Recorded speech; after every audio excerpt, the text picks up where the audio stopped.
Good evening, ladies and gentlemen, and welcome back to the Game Plan here on the Gospel Station Sports and Talk. It's the first Wednesday of the month, and you know what that means. We're out at Chelinos Mexican Restaurant in Yukon. I almost said YouTube. In Yukon for our 2-hour special show at the beginning of the month. It's $8.99 enchilada night, so you know we had to make it out here to Yukon. Thanks so much to Chelinos for letting us come by and do this show. Luke Young, Adam Young, Blake Vance on that side. We offered him to sit on the corner of the table. For some reason, he didn't want to take it. Yeah, I don't want to be in everybody's way, just in case things actually pop off in here. Now, we could move Adam over and have him sit right in the middle of our tables here on the unelevated. We might make some adjustments in a minute. Right, on the uneven bars, if you will. We can make him sit there. I'm sure that'll be fun. Yeah, I certainly had no objections to it. At Chelinos, again, it's $8.99 enchilada night, and although Blake says he doesn't want to be in the way, there is plenty of room for everybody to come by here and get some $8.99 enchiladas. Bring the whole crew out. Bring the entire family. Celebrate Mother's Day a little bit early here at Chelinos. They're coming up on a big anniversary as well. I believe it's 35 years of Chelinos. So 35 years. If I'm reading their shirts correctly, it looks like 35 years. Wow. So I'm sure they've got a lot of special deals going on about that we might talk about a little bit later. Well, guys, we got a 2-hour show. We're going to have plenty of guests on for this one, covering everything from our local and colleges to the pro sports, NBA, MLB, and all of the in-between.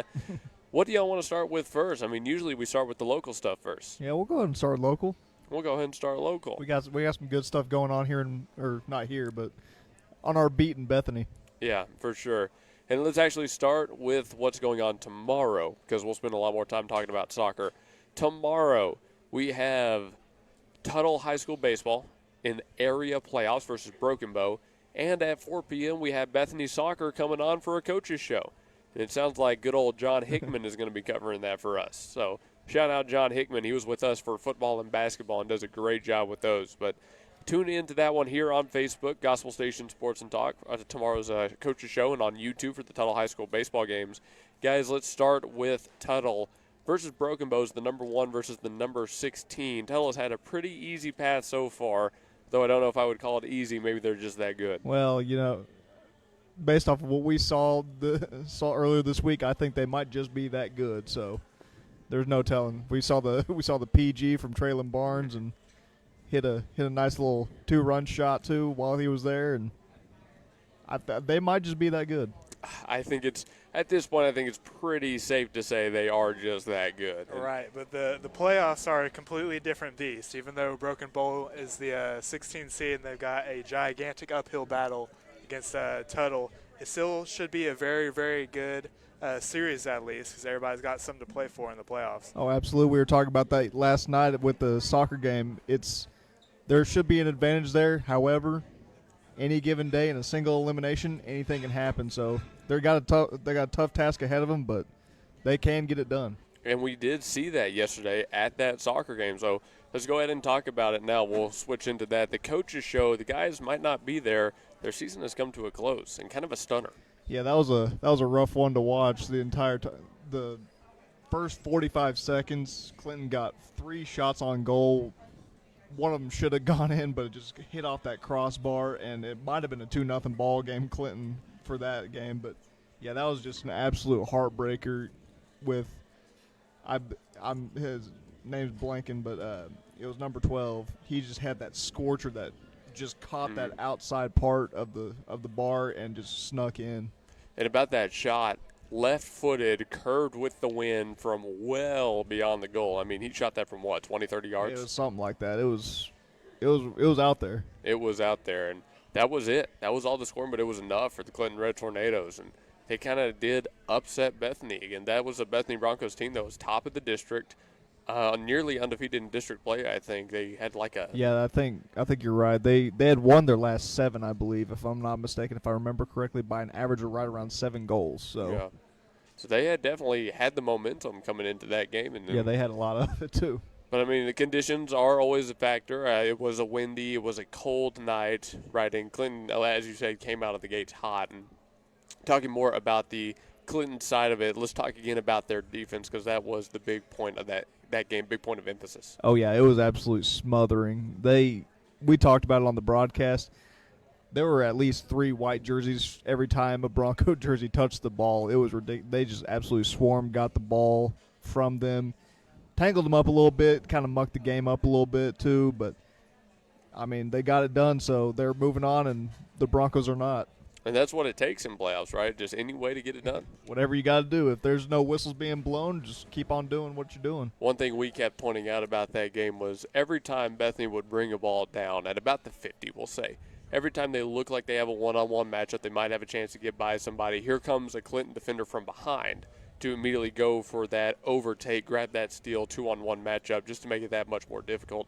And it was like that the entire game through. I know multiple times we pointed out it felt like they were playing 12, 13 men out there. It looked like it on occasion, and then Martinez was just everywhere, all over the place, stealing the ball away, taking it to the Bethany side of the pitch, and he was just an absolute dog out there. It was like he was his own tornado in itself. I see what you did there. Yes. And the wind played that. I mean, we called it, but Bethany had the wind at their backs in the first half and not in the second half, which just made it that much more difficult, right? Kicking into what was at that point 16-mile-an-hour wind. Oh, something like that, 16, probably 20. It was a steady wind with some pretty good gusts. They had their chance in the first half. They just couldn't get the ball to stay on the Red Tornado side of the field. So what does this mean for Clinton moving on in the bracket, do you think? How far do you think the Red Tornadoes go? If they play even half as good as they played against us, then I do believe that they have a shot to advance pretty far, maybe 2 or 3 rounds at least, if they keep up the same pace of play and everything. I'm looking at the bracket right now. Bethany's first round against Clinton was, that was the 1-seed game. They played the winner of Catoosa and Wagner. Do we have a score update on that one? I can take a look real quick if I'll put the district standings up. Hey, no rush for it. I'll keep talking about these matchups. It's all taking place Thursday and Friday. Just a few games on Thursday, the majority on Friday. Should all be around 8 o'clock based on what I'm seeing. It should be the usual girls at 6, guys at 8 matchups. So Bethany girls will be playing at 6 as far as I can tell. And that will be again on Friday for the quarterfinals matchup versus Holland Hall, as we've come to find out. Yeah, and Holland Hall was, I believe I read 9-7 over the course of the year. And that's a Tulsa school. For those not in the loop, that is one of the big dogs out there way east. They play some good competition. All right, so the Wagner boys are 11-5, and they won against Catoosa. Catoosa, I guess, actually won 5-0. Oh, really? So it'll be Catoosa, who was 9-7. Battle of the Seas, Catoosa and Clinton in the quarterfinals matchup on the guys' side. 5-0. Yeah, 5-0 win for Catoosa. Now, I can't say I know too much about either school, but thinking back to ours, that's maybe more along the lines of what we were expecting from our game. Looks like we had the wrong one in this quarter. We did. It looks like they did pretty even through their last half of the season. 3 wins in a row, then loss, win, loss, win. So it's pretty evened up. Let's go ahead and chat about the girls then, now that we've gotten our look at the guys. The girls did beat Newcastle 5-1. Wasn't the shutout win, but it was more than good enough to defeat the Racers. Bethany now goes on to face the Holland Hall Dutch Friday, May 8th at 6 p.m. Holland Hall beat Wagner on their side to advance, and again, that's back to that Tulsa school matchup. I personally think this is one of the best early matchups you could see for our soccer playoffs. I think this is exactly the kind of test Bethany is going to need to decide if they can repeat as state champions. Yeah, absolutely. They've won their last 5 in a row, Holland Hall has. The Bethany girls side of things has won their last 8 in a row, including last night. And that was probably their, if I can even say this, worst win of our entirety of our broadcast with them, because they've been doing a bunch of mercy rules, 10-0, clean sheets, all that stuff. That's the first goal I think an opposing team has scored when we have been broadcasting the game. So I think they got a good shot here against Holland Hall. Which, to be fair, I mean, that is actually pretty accurate the way you say that. Yeah. But again, to be fair, you would expect that in playoffs, right? I mean, this is a different. Yeah, you definitely beast. expect it. I mean, even the low seeds, it doesn't matter what level of ball you're playing. Low seeds are there for a reason. So they did something right to get there, and we're going to see if they can hold Hall and Hall off. Now, Bethany and Hall not low seeds, not by a long shot. The winner of that will go on to face in the semifinals, and let's see if we can pull up these scores. Metro Christian played Summit Christian. Heritage Hall played Hera. All right. I want to say I heard Hera lost, but don't quote me on Heritage that. Hall won against Hera. Thought so. 2-0. And then what was the other one you said? Metro Christian and Summit Christian. That's what it was. I believe Metro Christian won this. Looks like Metro Christian won 2-0 as well. Okay, good. So I was up to date. So it's Metro Christian and Heritage Hall in the other half, getting ready for that semis matchup. So, again, no shortage of tough opponents right there. I mean, you look at a Hall and Metro Christian, a Heritage Hall. Those are all real big schools. Yes. Right. Those are the ones that bring in a lot of different athletes from a lot of different places. It's not going to be an easy path. Home of all-time New England Patriot great Wes Welker. It is not going to be an easy path back to the state championships. We know that for sure. And we'll find out more about their thoughts on the Coaches Show tomorrow. Again, a quick plug for that. It's at 4 p.m. at Victory Mattress Outlet with hopefully food brought to you by Taco Bueno. But real quick, let's go ahead and hear from some of women's soccer after their win yesterday. We got an interview with them back in about a minute. We're here post-senior night festivities with some of the seniors from both the girls and the guys squad. We're going to talk to them real quick. First up, just tell me a little bit about what you just got done with the festivities and how nice it was. I mean, it was fun to be recognized. I mean, we put in a lot of hard work, so it was just fun for everyone to watch us get recognized. Yeah, it's always fun getting to be with the girls on senior night and just, being together, getting recognized. Guys, tell me about senior night and what that meant to you. It's our last home game, so hopefully we come out with the win. I don't know. That's about it. It felt good to recognize us and what we've done for the program. Yeah, I've been playing for 4 years, so it's just nice to be out there and be celebrated. Girls, y'all just got done with a 10-0 win over Medill. How nice does that feel heading into your final regular season game? I mean, it's good. It's a good confidence booster before we go into playoffs. It's always good to 10-0 someone. I mean. Always. For sure. Getting the game over with was kind of nice. It's a bit chilly out here, but yeah, it's always fun scoring lots of goals. That's the fun part of the game.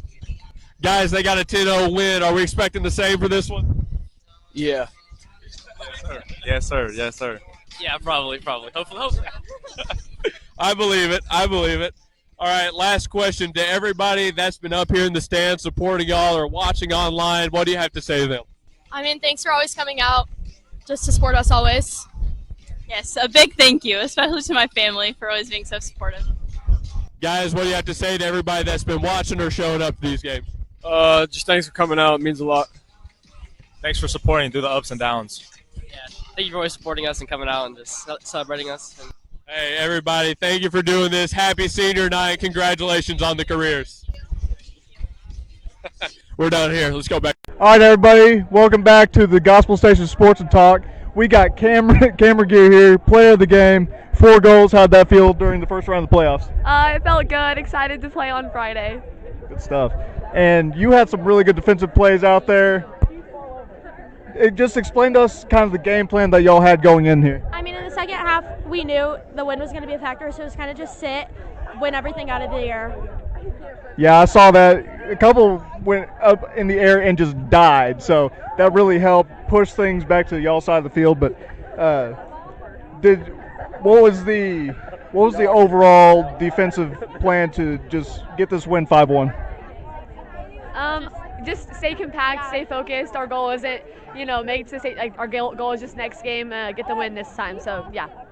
All right, good stuff. Well, we'll let y'all get out of here and warm up a little bit. We got the coats on, so good luck on Friday, and we'll see you next time. Yes, thank you. And we hope you enjoyed those interviews we caught with the soccer teams. Actually played an extra one right there back from senior night, but we had some great answers on that one especially. But, Blake, going back to that girls' soccer interview we just caught yesterday, what impressed you most about their win and their mindset here in the playoffs? Yeah, so really what impressed me the most about the win was just the the execution that they showed on the field. They had I believe it was if my memory serves me, 4-1-2-3 setup. Sounds about right. I think something like that, and it was kind of like Clinton against the boys.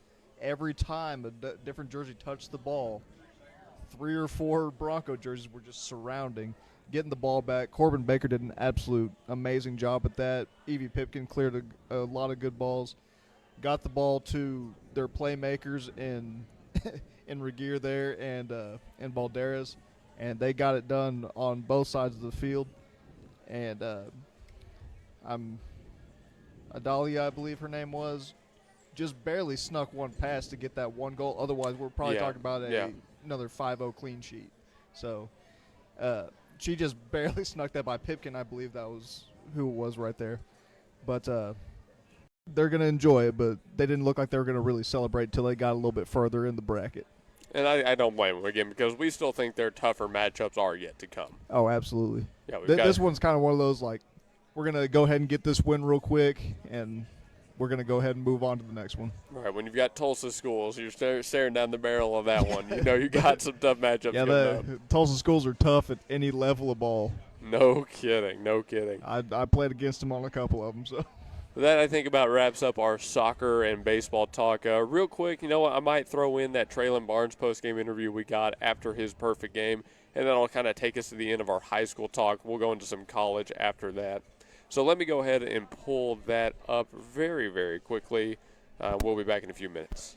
All right, everybody. Well, we are live with the Gospel Station Sports and Talk. Good 10-0 victory for the Tuttle Tigers. What a game. This is our player of the game, by the way, if you couldn't catch that. Trey Barnes, perfect game. How you feel about that? I mean, it was good. It was good. I mean, I didn't even realize I was about to throw a perfect game till the last inning. Try not to think about it much, and just kept throwing strikes. Oh, that was, what was it? 79% is what you said. Yeah, 79% strike. I mean, I saw you were out there just absolutely dealing. Yeah. Gassed them a lot. Painting those corners, it just slider was working well. Yeah, there was nowhere that you couldn't hit on the plate. Yeah. So, yeah, what's it feel like to throw a perfect game in a regional to advance in the playoffs? I mean, it feels good, but I mean, this is just another level, and just gotta keep going. So, but it feels good. Yeah. What got you so dialed in to be able to throw all those pitches right down the zone? I would say what gets me dialed in is definitely my routine before the game and warming up. And what's your routine look like? So normally I do some I can't remember, but definitely get the body moving, then do some bands. Yeah, good enough. Yeah. Some plyos, and then play catch, and then do some work in the bullpen, and then I normally like to simulate live AB for the game. So. Yeah, and you had a couple of pitches that they got a hold of, but all your guys did their job. Does that really allow you to really focus on throwing strikes, knowing you got all those guys behind your back? It's nice throwing with a good defense behind you, so you always feel good up there. Yeah, had a couple of nice little hits out there too. They had a couple of dingers out to left field, so that helps a lot. Nice little insurance. So you have a few runs to play with, but we won't keep you long. I just got one more question. What do y'all have to do to bring this momentum to the next step of the playoffs? Definitely, probably work on offensively. Good direction, because pitching's only going to get better. So definitely spend some time in the cages and working hard and just keep going. And what did you think about that stolen home plate from Forrest? Oh no, I actually missed it. I was sitting down. Oh, you missed it? Yeah, but it was incredible. I heard about it. Yeah, that was awesome. All right, well we'll go ahead and let you go. Go enjoy it with your teammates and get ready for the next one. Sir, thank you. Absolutely. We'll go ahead and take that. Good job. Nice. Our player of the game, Traylon Barnes, everybody. Perfect game, 7 innings pitched, 11 strikeouts to his name. Very impressive stuff. 11 strikeouts in a perfect game. That's incredible. That'll take us right about to the end of the high school segment. One more quick shout-out to Bethany golfer Drew Jacobson, who competed in the state golf tournament this week and earned 15th. She also got all-state stuff, so congratulations to Drew Jacobson. We caught golf for a coach's show not long ago. They were a great group. We enjoyed that one. So I had to give one quick shout-out. But she's going to Redlands, isn't she? I believe that's what she said, yeah.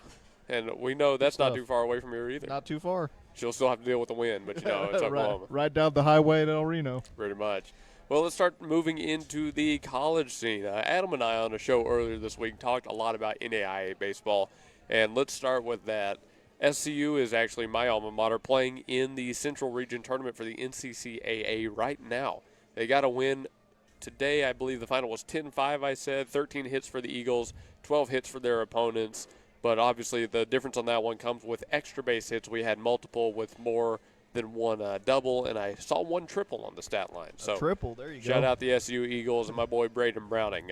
Oklahoma Wesleyan is doing their own thing. Kind of recap again where we are in the season. Right now, we're just wrapping up the KCAC tournament, the conference they're in. It's the Kansas Collegiate Athletic Conference. They ended up losing, getting the second overall seed or place in that conference to a good Kansas Wesleyan team. They ended up losing 11-10. If they had to lose that, they would lose to Kansas Wesleyan. They're always a really good baseball school. But that means both of them are moving on to the NAIA tournament, and they're one of 10 teams, I think it says, left. So they're with the Lewis and Clark states, Louisiana Shreveports, Georgia Gwinnett. So from here on out, it's going to be major uphill battles because all those schools are always the top echelon of NAIA baseball. So good luck to the Oklahoma Wesleyan Eagles. Blake, you got any colleges you want to talk about? I'm looking right now. He's going through UCO stuff, trying to see what his alma mater is up to. I don't really look at UCO stuff that much aside from football, which my good college buddy Jonathan Godot, he covers them, and a couple of really good players have come out of UCO in the football side to play at OU and OSU. But right now, I'm looking at what's been happening as far as the baseball and the softball's been going on. I could take a look at UCO, see what they've got going on. Well, I'm going to pull up OU softball because we have the NCAA softball tournament schedule released. OU, obviously, the number 1 seed. This is the SEC with Alabama in the 2, Florida in the 3, and Texas in the 4. They all get the byes.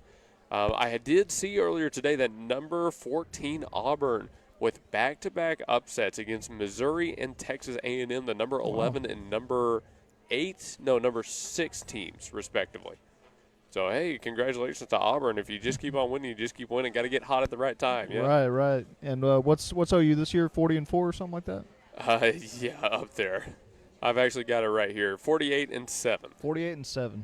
And we play the winner of LSU in Georgia, which I'm not sure if that has been played yet. I haven't seen a score update. Yeah, it looks like the Chos, as they call them, the baseball has returned to the postseason for that league. And let's see if I can't find softball real quick.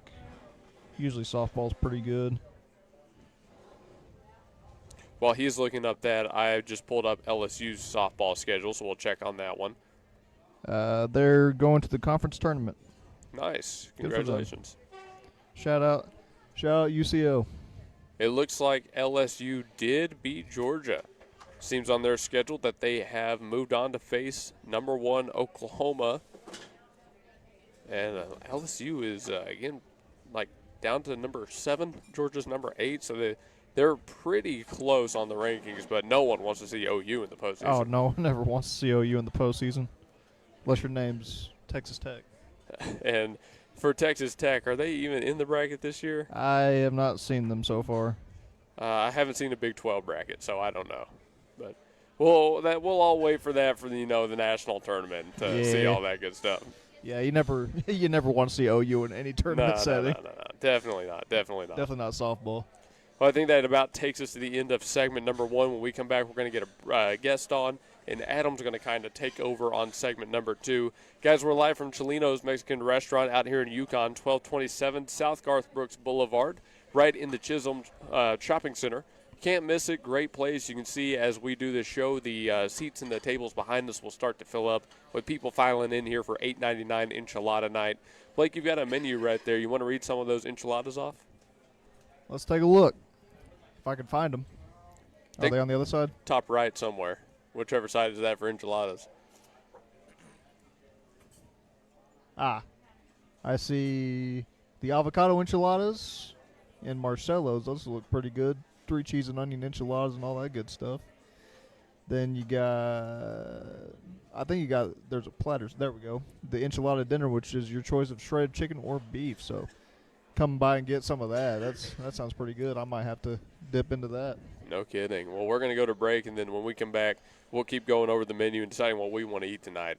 We'll talk some more sports after this. The parking lots are full because it's always a celebration at Chelinos Mexican Restaurant in Yukon at 1227 Garth Brooks Boulevard in the Chisholm Shopping Center. With a traditional flair of Mexican casual dining where your meal always begins with complimentary chips, cheese, and salsa. Then a lengthy menu selection from fajitas, tacos, enchiladas, fish tacos, and so much more. You don't have to be shy at Chelinos. Ask for our daily specials and finish your meal with our sopapilla or pick something from our dessert menu. Oklahomans have chosen Chelinos Mexican Restaurants in Yukon at 1227 Garth Brooks Boulevard in the Chisholm Shopping Center. Call 405-350-2006. Say aloha to your new favorite shaved ice and coffee shop, Aloha Shaved Ice. On the corner of Northwest 39th Expressway and Council. Aloha brings the summer vibes no matter what the weather looks like outside. Their year-round shaved ice means you get to enjoy classic flavors like grape, strawberry, and cotton candy, while their extensive selection of coffee complements that chill flavor perfectly. Looking for something different? Aloha has specialty drinks for days. Try the Banana Split, Fuzzy Monkey, Spider-Man, or Shrek. And trust us when we say that's only a small part of their specialty lineup. Sharp-eyed visitors may also notice Aloha's local support and drinks like the Bethany Broncos, SNU Crimson Storm, SCU Eagles, and Boomer Sooner. You can enjoy games like chess or Candyland while you dine in the cozy atmosphere, or sit outside and find yourself whisked away to the shore. Kick back with all your friends at Aloha,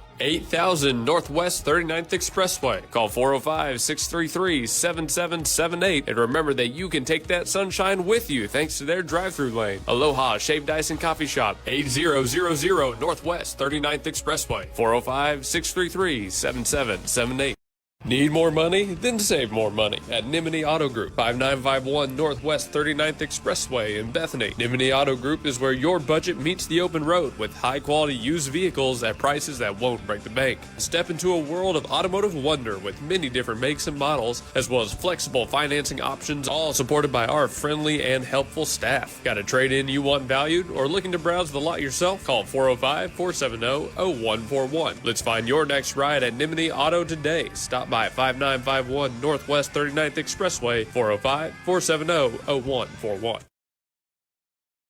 This is Blake Nightingale State Farm, your local insurance agent over at 7304 Northwest Expressway. Here to tell you more about the business is Blake himself. Hi, my name is Blake Nightingale, State Farm insurance agent located at 7304 Northwest Expressway here in Oklahoma City. I've been a State Farm agent since 2018. We've got 5 licensed staff members here, and we do everything from auto, home, life insurance, and health insurance. And we're real passionate about helping people. And we love youth sports, and we sponsor a lot of local teams here. And so, like I always tell people, like a good neighbor, we're here to help you. Just like you heard from Blake, Blake Nightingale State Farm is here to help you protect what's important to you, because your car and home aren't just things. They're where you make your memories. Visit Blake and his friendly staff at 7304 Northwest Expressway and call them at 405-728-1313. Like a good neighbor, Blake Nightingale is there. Well, ladies and gentlemen, spring is here.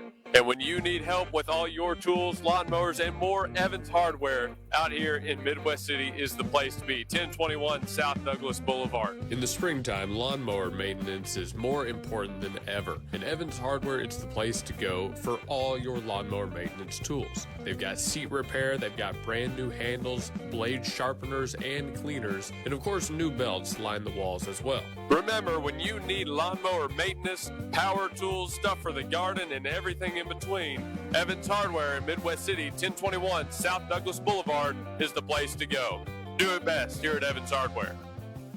Here at Integrity, we're more than just a name. We can be reached directly at 405-833-5992 or online at integrityheatingandair.com.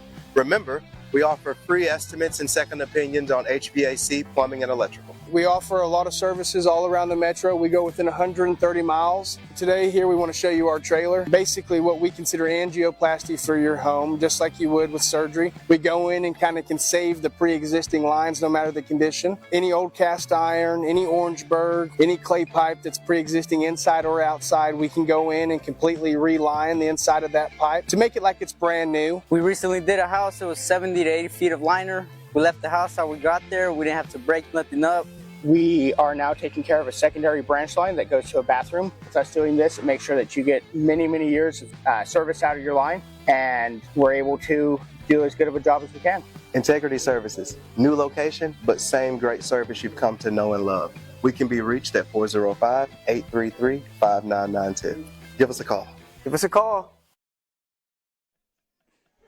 And we return from commercial break here on this episode of The Game Plan.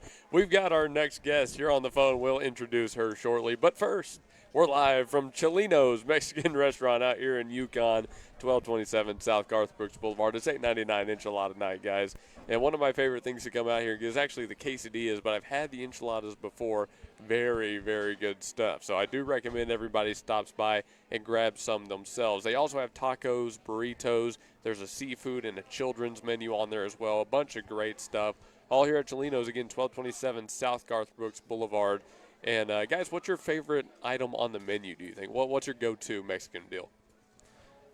Well, I'm eyeing up the Burrito Supreme right now. It's looking like a hefty thing I'm going to enjoy eating. Yeah, that shredded chicken. Oh, yeah. I'm getting that burrito. Yeah, I'm looking at this. I don't know how to pronounce that, but it's guiso chipotle. Your guess is as good as mine. I have no idea. I feel kind of like I did last night when I was trying to pronounce some of those names. Oh, man. They weren't actually so bad. We've been lucky with the names this season, I think. We have gotten lucky. I chose the wrong sheet of paper to read off of. You did. Chelinos Mexican Restaurant. Call 405-350-2006. Again, come out here. It's $8.99 enchilada night. And all year they're celebrating 35 years of Chelinos here in Oklahoma. Well, let's go ahead and introduce our guest. It's a very special one, near and dear to my brother's heart and I. It's our little sister, Hope, coming on the show for her next appearance, and it's because she and Adam actually went out to a big race recently, and they're going to tell us about it. Go ahead. Hey, Hope, can you hear me? Okay, I don't know if y'all can hear that, but that's Hope. Say hi, Hope. Hi. Okay, so I wanted to start this off, Hope, with this race we went to a couple days ago. We went down to Texas Motor Speedway to watch that race, and Chase Elliott, Chase Elliott, Chevrolet ended up winning. So we just wanted to call you. You seemed to enjoy it a lot more than I did. You were very excited. We wanted to talk to you about what your favorite parts of that was. I also want to hear what you say about the cars speeding up and they get real loud right in front of us again, because you had a ball with that. Well, that was probably one of the best things I ever went to. It was so much fun. Right, and we were right in the front of pit road, weren't we, Hope? So we got to see all the. Very front of pit road. Yeah, we got to see all the pit. In front of the restart zone too. Yeah, we got to see all the pit guns go, and we got to see a wreck on pit road. It seemed like you told me there was more incidents on pit road than the actual track. So. There were more wrecks on pit road than the actual race. Yeah, it was a little bit of a tight pit stalls during that race. But your favorite part was the restart zones, huh? Yes.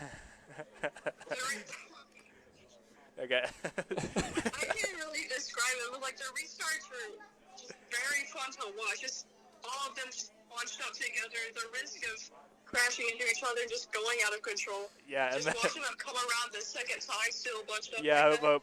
but when those and the noise.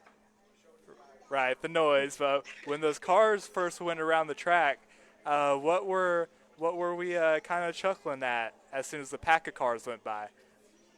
What came next? I can't remember. Just hold on. Those one or two cars that are way behind. Remember? All the cars going vroom, vroom, vroom, vroom, vroom, and then just the one car 10 seconds later just vroom. Was it 66? It was a 60. It was a 66. Yes. He went to pit road like what 10 times in that race? I think so. Garage 3 times? I think so. Kick him while he's down, why don't you? Yeah. He did the best he could. No, you're fine. He did the best he could with the equipment he had. That was the worst car at that race, and there's just so much he could have done.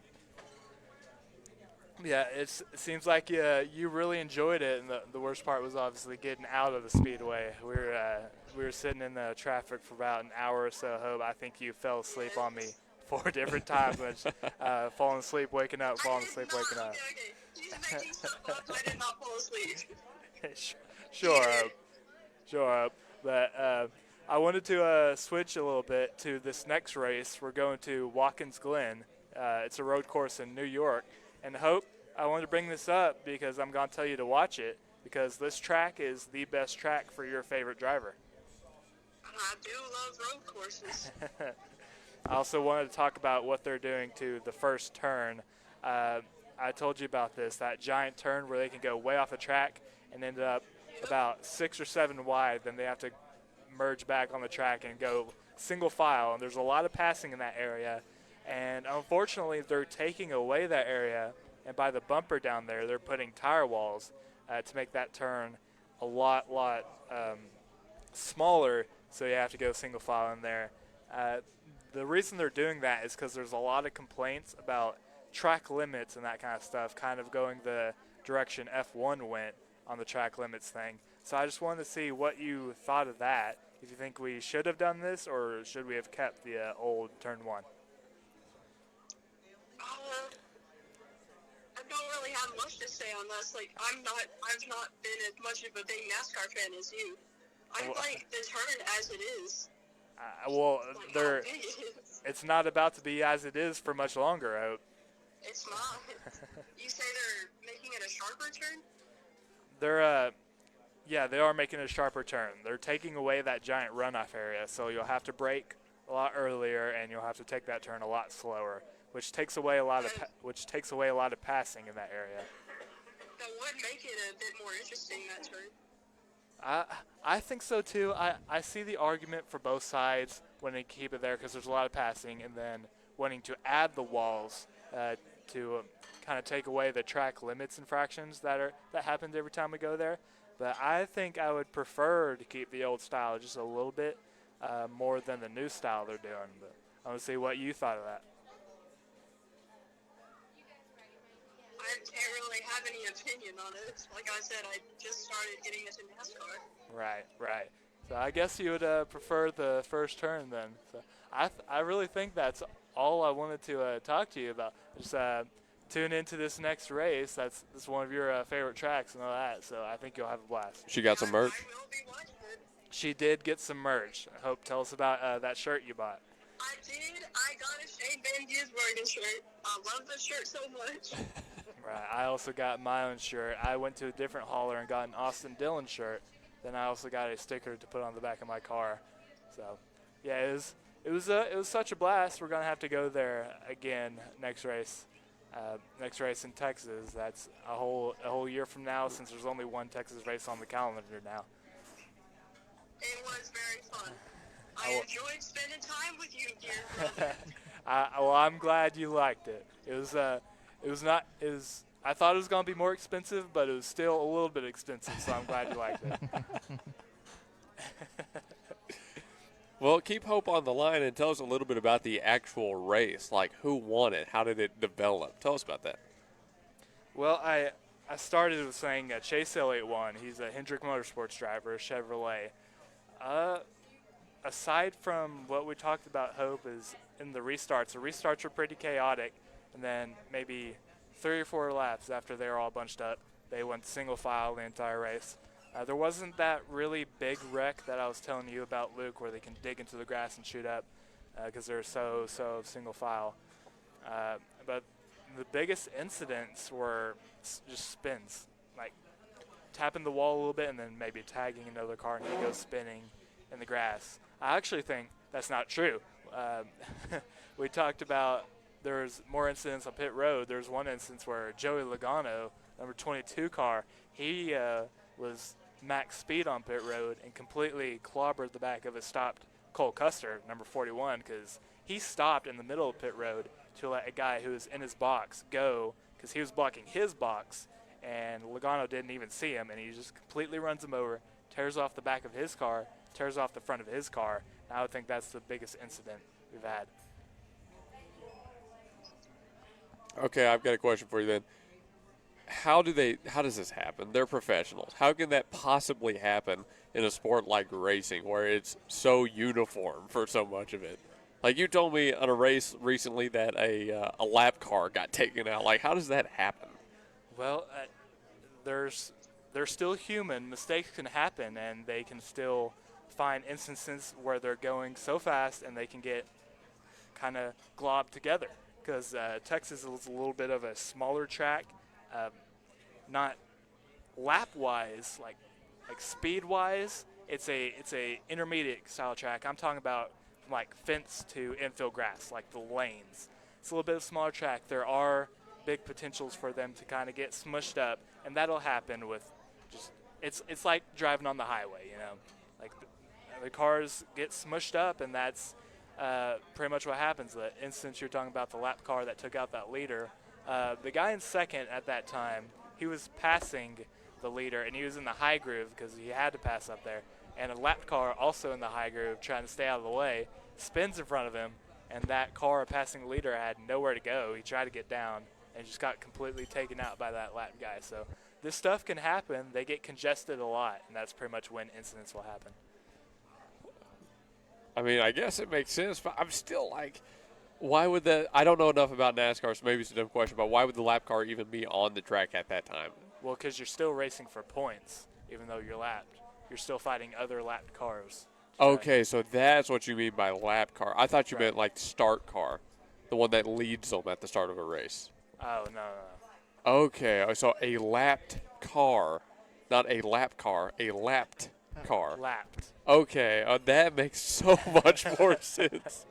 I was so confused when you were explaining that. That makes so much more sense. Now my question is answered, and I understand. I thought he said lap car too. I was thinking that the whole time. Like, why is a lap car still on the track in the middle of the race? Now, granted, you gotta bear with me here. Most of my NASCAR knowledge comes from watching Jeff Gordon as I'm a real young kid and the Cars movies. So I'm not quite in the know. 95% of my NASCAR knowledge comes from Lightning McQueen. Yeah, pretty much. Hope, how much of your knowledge comes from Cars about NASCAR?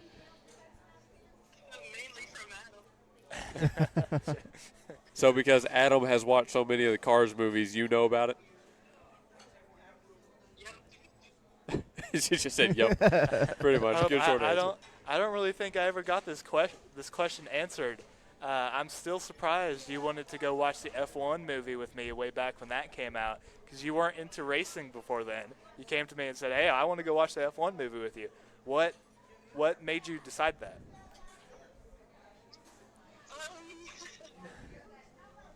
I'm not really sure myself. I just started watching a couple commercials on it and just, pulled to me. I just said, hey, this is interesting.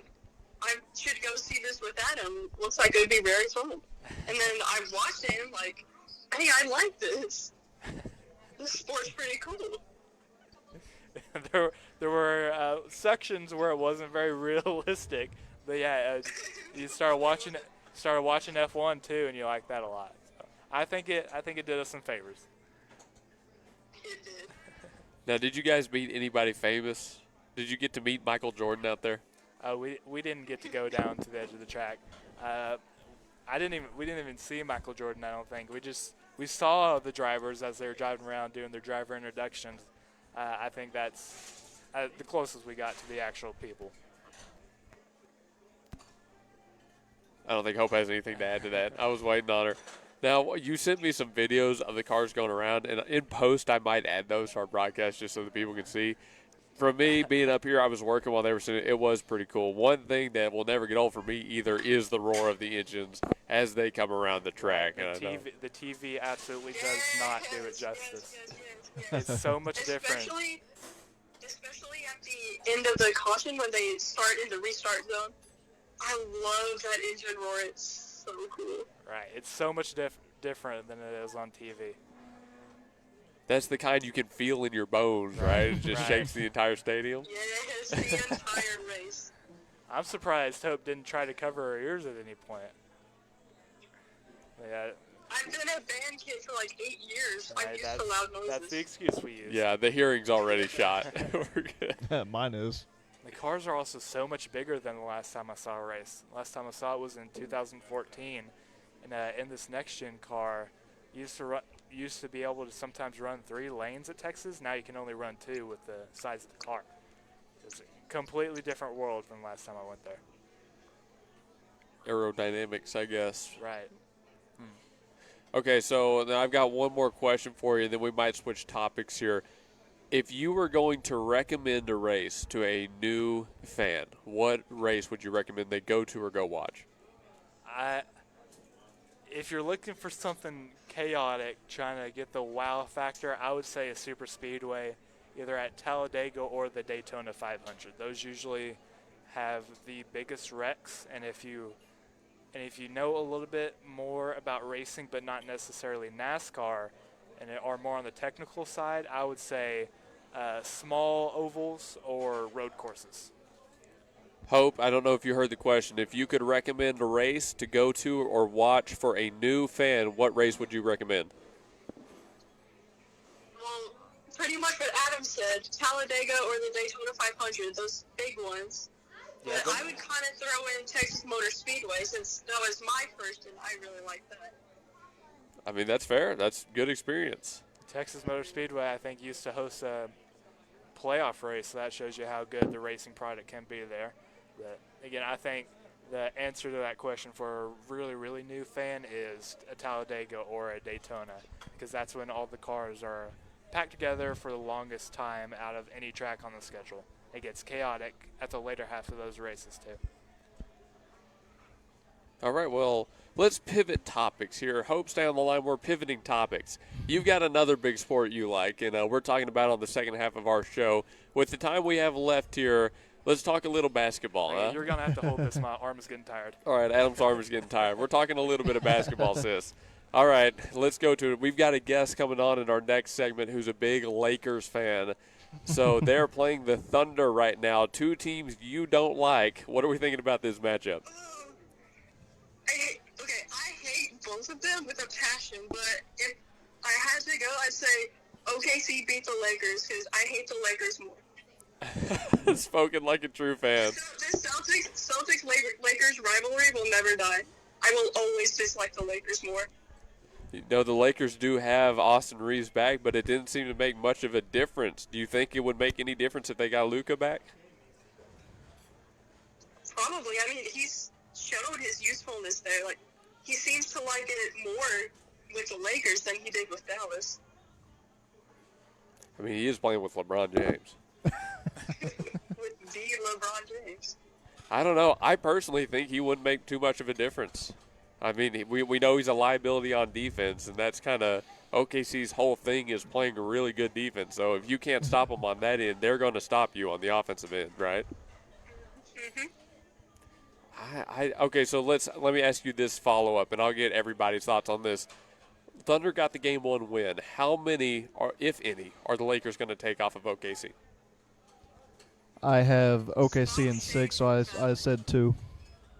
Blake says 2. That's kind of what I was gravitating towards too.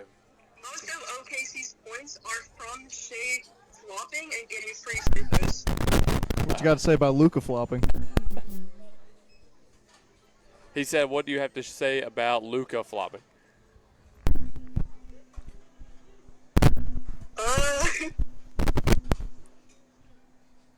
Like, does he flop as much as SGA? Oh, he definitely does. Blake says he does. He's only complained to the refs every single time he misses a shot. That's just all of NBA at this point. His is bad. All right, Hope. All right. So the guys say that the Lakers get 2. Do you think they get even 2? 2 what? 2 games. Oh, I mean, they definitely have the potential, yeah. I mean, with Reeves coming back, he could make an impact, yes. He was gone for the first game. He could figure out a way to work on offense, get some points. It's just like, if he can figure out how to play defense, I think they would be able to do better than they have. I love the way she explains things. I love the way she explains it. What? She could just figure out a way to play defense, they'd be good. Luka hasn't figured that out yet. No. No one has. I personally would be surprised if they got one. I'm not trusting the Lakers to do anything Well, against OKC. my thought process with that is one game LeBron just takes over, and then one that just go absolutely nuts from three. So that's their 2 games. Blake says he expects them to get one where LeBron takes over and one where the Lakers get hot from 3. Me personally, against this OKC team, I don't see it. Like, you look at what they have, they're going up against a team that didn't take a loss for like the past 3 years in the first round or whatever the stat is. Like, I don't trust the 12 Lakers. straight wins. I do not trust the Lakers to beat this OKC team even once. I think they'd be lucky to get one. Most likely. OKC is a very young and, skilled team. The Lakers are, kind of middle-aged to old, and they're, kind of rusted, I guess. Not as fast as they used to be. The Thunder are very fast. Any other team, they just, breeze right past them and get easy layups. They are, honestly, a very good team, though. And that takes a lot for Hope to say about the Thunder, because she's a Celtics fan like Adam and I are. That's fair. I still don't understand her reason for not liking the Thunder. Adam wants you to explain why you don't like the Thunder, Hope. And keep it PG, you're on air. SGA flops. But does that warrant the entire team? Does that warrant disliking the entire team?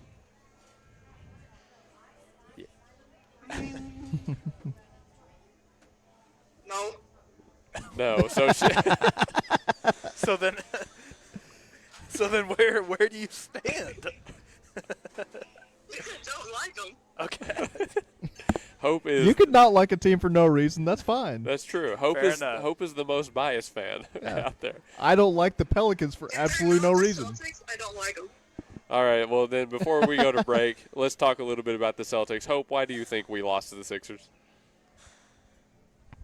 Well, Jason Tatum had soreness, and I think it was his knee, was it? He was out for Game 7, and Yeah, that was his knee. pretty much guaranteed their loss, because the last 2 games, they pretty much threw everything even with him. So, they weren't really locked in as they were for, the first few games that they won. They kind of got in their heads saying, it's the Sixers, we're just going to take it easy. They lost Embiid, so this has got to be a free win, and obviously it wasn't, because Embiid came back. So they got into their own heads, just stopped playing in, the middle of games. They would do good for a quarter, and then forget how to play, basically. It's unfortunately true. Now, I think, the 3-ball, they shoot a lot of threes. I was about to say, it didn't help that they shot less than 28% from 3 the last 3 games. The question is that people have been posing, did they shoot too many threes? And yes. Blake says yes. I think not necessarily. Adam, what do you think? I say yes. Adam says yes, that they shot too many threes. Hope, what do you think? They are known for chucking up a lot of threes and missing a lot. So I say yes, they did shoot up too many threes and didn't try and run any plays that would get them into the paint for those easy layups or a foul that would get them to the free throw line. Yeah, and I agree with that. I don't think they necessarily. They did. I don't think they necessarily shot too many threes. I think they didn't bring They missed enough. too many. They didn't bring enough game to back up the missed threes. If they have 50 threes, but they have enough points in the paint to coincide with it, they're fine. They win the series. But because they didn't have the 2-ball, like Hope said, that's why they lost. Not purely because they shot so many threes, because their game didn't have the depth to bring them to the next round. I wouldn't say I wouldn't say it was the main reason, but it is a big reason because they shoot so many. Yeah. That's their game, is layups and threes. That's basically, that's what the NBA has evolved into anyway, but that was the big issue with at least that Game 7. Yeah. And, Hope, when we had our championship, one thing I pointed out was there was a lot of veteran presence, especially down low, between Al Horford, who could be in the paint, Kristaps Porzingis, who could be in the paint, even guys like Drew Holiday. Drew Holiday was the big one. At that point, 16 years in the league? Like, we had a lot of experience down low that we just didn't have this playoff. Man, I miss all of them. Yeah, for those that don't know, Kristaps is her favorite player. All right. Traded to the Hawks and then immediately traded to the Warriors. Yeah, and then the Warriors didn't do anything. All right, Hope. Well, thanks for coming on the show. It was a lot of fun. It was fun. All right, say bye to Adam, too. All right, bye, Hope. Bye, Adam. Say bye to Blake, too. Bye. Okay, we're going to break. We're done with the first half of our show. When we come back, half number 2. This is the game plan on the Gospel Station Sports and Talk. Thanks so much to everybody who has been tuned in so far. We're at Chelinos, 1227 South Garth Brooks Boulevard, and we got to figure out this headset situation for real. We're at Chelinos, again, in the Chisholm Shopping Center, 1227 South Garth Brooks. Stop by here. It's $8.99 enchilada night, and we'll be back after this. The parking lots are full because it's always a celebration at Chelinos Mexican Restaurant in Yukon at 1227 Garth Brooks Boulevard in the Chisholm Shopping Center with a traditional flair of Mexican casual dining where your meal always begins with complimentary chips, cheese, and salsa. Then a lengthy menu selection from fajitas, tacos, enchiladas, fish tacos, and so much more. You don't have to be shy at Chelinos. Ask for our daily specials and finish your meal with our sopapilla or pick something from our dessert menu. Oklahomans have chosen Chelinos Mexican Restaurants in Yukon at 1227 Garth Brooks Boulevard in the Chisholm Shopping Center. Call 405-350-2006. C&J Sporting Goods at 6604 Northwest 38th Street has been serving Bethany and the Metro for over 30 years with 3 generations ready to serve you with the best shopping experience of product knowledge and customer service anywhere with a wide selection of guns, ammo, ear and eye protection, law and enforcement equipment, hunting, camping, and survival gear. If they don't have it, they will order it for you. Veteran owned and family operated. Call 405-789-8102. C&J Sporting Goods. Gotta have it. You'll find Apple Tree Antique Gallery, located in the heart of downtown Bethany at 6740 Northwest 39th Expressway. Enjoy spacious shopping with up to 77 unique vendors across more than 10,000 square feet, offering everything from jewelry and clothing to one-of-a-kind treasures and so much more. Don't miss our third Friday weekend specials every month. And yes, we're open Sundays. Call us at 495-0602. Apple Tree Antique Gallery in Bethany, home of the Gotta Have It. Eris Lunara Med Spa and Aesthetics at 800 South Garth Brooks Boulevard, Suite 100 utilizes cutting-edge technology and personalized treatment plans centered around your goals, your comfort, and your natural beauty. Experience a range of services from IV therapy, Sculptra, acne treatments, and much more. With state-of-the-art machines like the T-Shape 2, Eris Lunara offers non-invasive, proven, and natural solutions for healthier skin that will have you feeling exquisite and rejuvenated. Other services like platelet-rich plasma therapy and peptide therapy not only enhance your natural features, but promote recovery and health at all levels. Call 405-563-1255 or stop by 800 South Garth Brooks Boulevard, Suite 100 to find out about what Eris Lunara Med Spa and Aesthetics can do for you. Remember, call 405-563-1255 today. Tanko Mechanical, Electrical, and Plumbing is a commercial and industrial contractor. They offer end-to-end client experience that includes seamless communication, budgeting, staffing, on-site organization, and it's solid quality handiwork every time. The past projects include both new construction and repairs and restoration. Occupied and fully operational job sites are never a problem. They can also plan, manage, and build multi-phase jobs. We are a turnkey plumbing, electrical, HVAC, and mechanical contractor. Tanko Company, give them a call at 405-255-7804. Again, that's 405-255-7804. Tanko. Grandview Windows and Doors is a proud sponsor of the Bethany Broncos and a part of the community serving all of Oklahoma City area with a mission to provide our customers exceptional window and door solutions. Locally owned and operated, Grandview Windows and Doors is your window and door specialist. Drop on by our showroom to get the latest colors, styles, and special pricing just in time for the fall. Call 405-787-0230 and visit us on Facebook, Grandview Windows and Doors.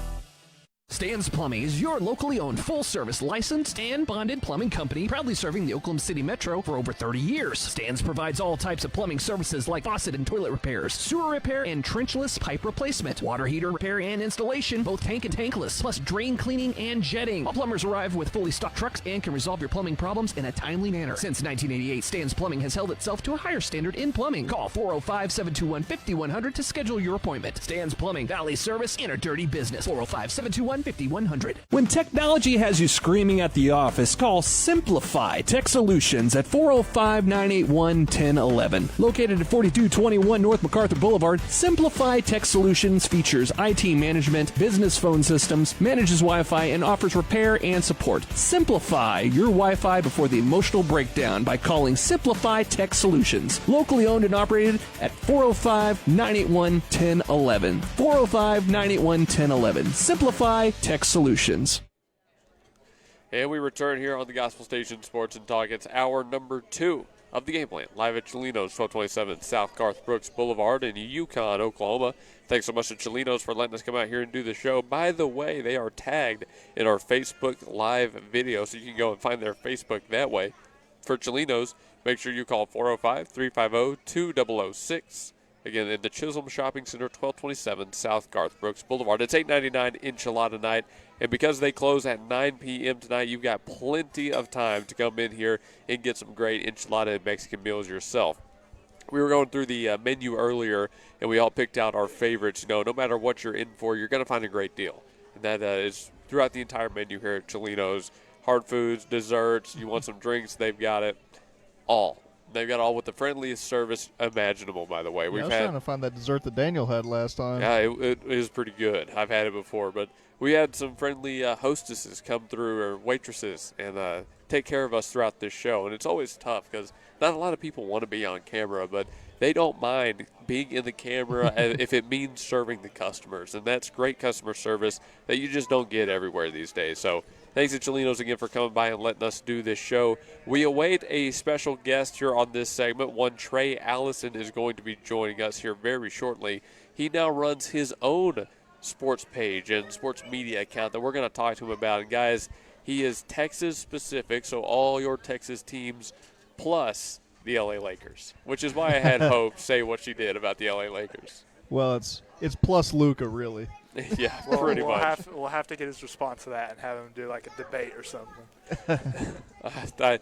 He and Hope on a phone call would be quite the group. I'm not sure I would want to be in the same room for that. Luka sucks. Why? Because he's not a Celtic. That's pretty much what she said. Yeah. But hey, so let's go ahead and talk about NBA and just some of the other matchups that are going on. We've got some news. One, Joel Embiid is back out, which we kind of alluded to talking about the Sixers. He is still dealing with the hip and knee injury, I believe it is. We made the joke that he beat the Celtics. That was his final, so he's out of here. He's always hurt. That's nothing new. Now, some other news out of the NBA side. Austin Reeves, we talked about him coming back, and this will be all for the stuff we've talked about. Austin Reeves had a pretty bad game. Yeah, it was rough. I didn't actually get to watch. Just saw the highlights later on in the evening. But, yeah, based off what I saw, he had a real rough night. Real rough night. 8 points, 5 rebounds, 6 assists. That was the lowest field goal percentage by a Laker in a playoff game this century. Oh. Yeah, century. Ooh. Wow. There's some bad ones, too. And Trey has joined us now, so hello to Trey Allison. Trey, we were just talking about the Lakers, but actually the first thing I want to talk to you about, Victor Wembanyama, a new block record in an NBA game, but the majority of them potentially no calls.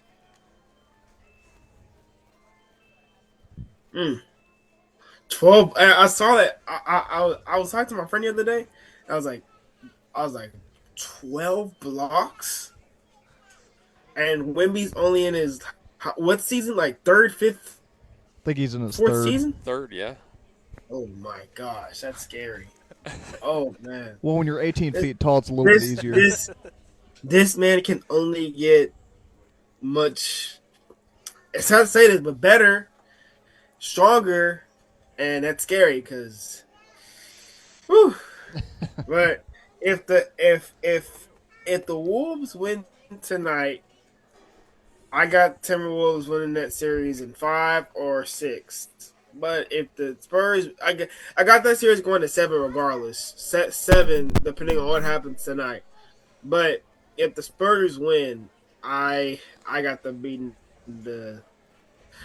If the Lakers supposedly lose, which hopefully doesn't happen, I got the Spurs beating the Lakers.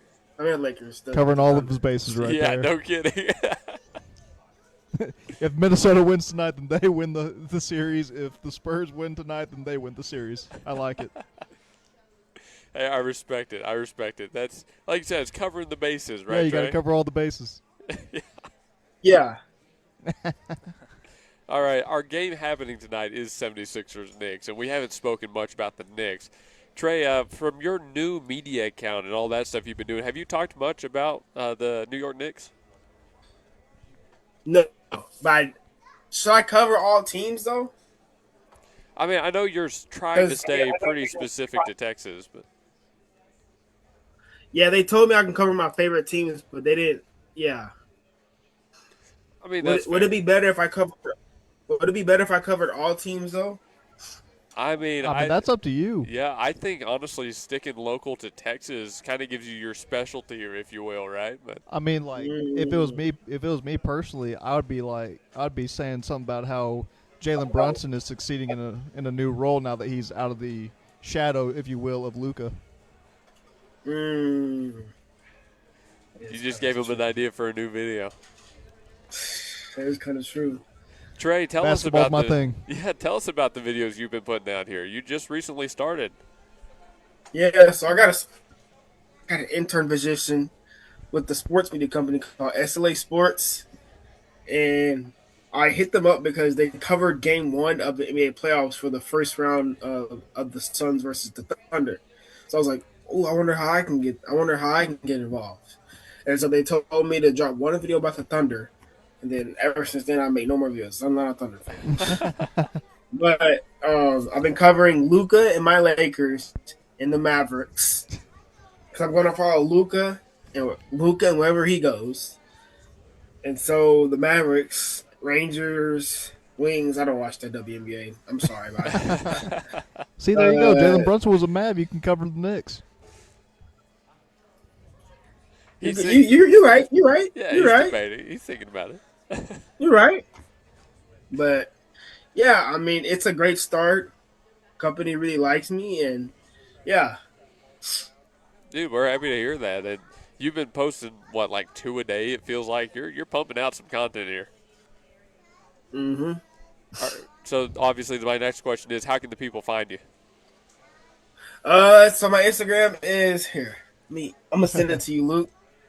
Oh, you don't It's need to kinda send it to long. me. I got you on Instagram. Don't worry, brother. Yeah, you gotta tell it to all the people. You can find me at talkingwithtrey.sports. There you go. Talkingwithtrey.sports. All of it lowercase on Instagram. See, I'll put it in the chat down below. He knows what he's doing, man. He's covering all the bases, even on the self-promotion. Hey, that's what you got to do. So, can you give us a hint on what's coming up for you, Trey? Ranger game. Hopefully we beat the Yankees today. Ranger game, and then that's about it tonight. Maybe a video about how the Lakers can beat the Thunder. We need Luka back. Gosh, we need Luka back.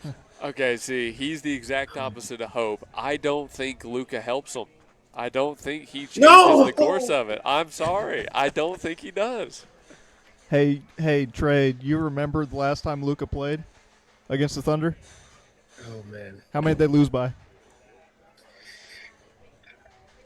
He don't want to say. He don't want to say. Luka probably will not make that big of a difference. I'm sorry, Trey. I don't think he helps it. I don't think the Lakers have enough to compete with the young guns in the OKC Thunder. Kick a man while he's down too. Our sister. He's the one that brought up Luka coming back. Our sister also called the Lakers old. Yeah, their geriatric roster. She said they were rust-ridden. Rust-ridden. Oh, we're just bullying Trey now. How are they rust-ridden whenever they came off 2 games? We're just bullying you, Trey. I'm sorry. This wasn't my intent. This wasn't my intent bringing you on the show. No, you're good. Well, so we've talked about NBA. Anything you want to say about some of the games tonight, like that San Antonio game? That San Antonio game's gonna be a good game. I'm gonna watch that. I got Spurs bouncing back. Ant's probably gonna be a little bit more healthier, so Ant might have himself a better game. Boy, that shot Ant shot over Wemby, bro. Oh my gosh. I got good. He's pretty good. I got Knicks and Spurs winning tonight. Okay, there you go. Knicks and Spurs win. Let's talk about some of the other sports we're covering here. Obviously, our big sports are the MLB and baseball. And the Rangers, listen, I hope you beat the Yankees. Me personally, I hope you beat the Yankees. Can you Can you help a brother out here? Hopefully beat the Yankees. I don't even know who's starting tonight. Who's starting tonight for us? I've not been paying attention. That's a great thing to hear from your new media outlet. Well, it's top of the first right now, so let me see if I can find that. Oh, they're already playing? Yeah. Oh, well, I'll have to tune in. I think the Red Sox are still It's in Warren Detroit. against – oh, sorry. That's the batter. I'm looking it up, too. Evaldi. Oh, Nasty Nate is throwing, Trey? Ooh, Nasty Nate. Okay, y'all better beat them. Y'all better beat the Yankees now.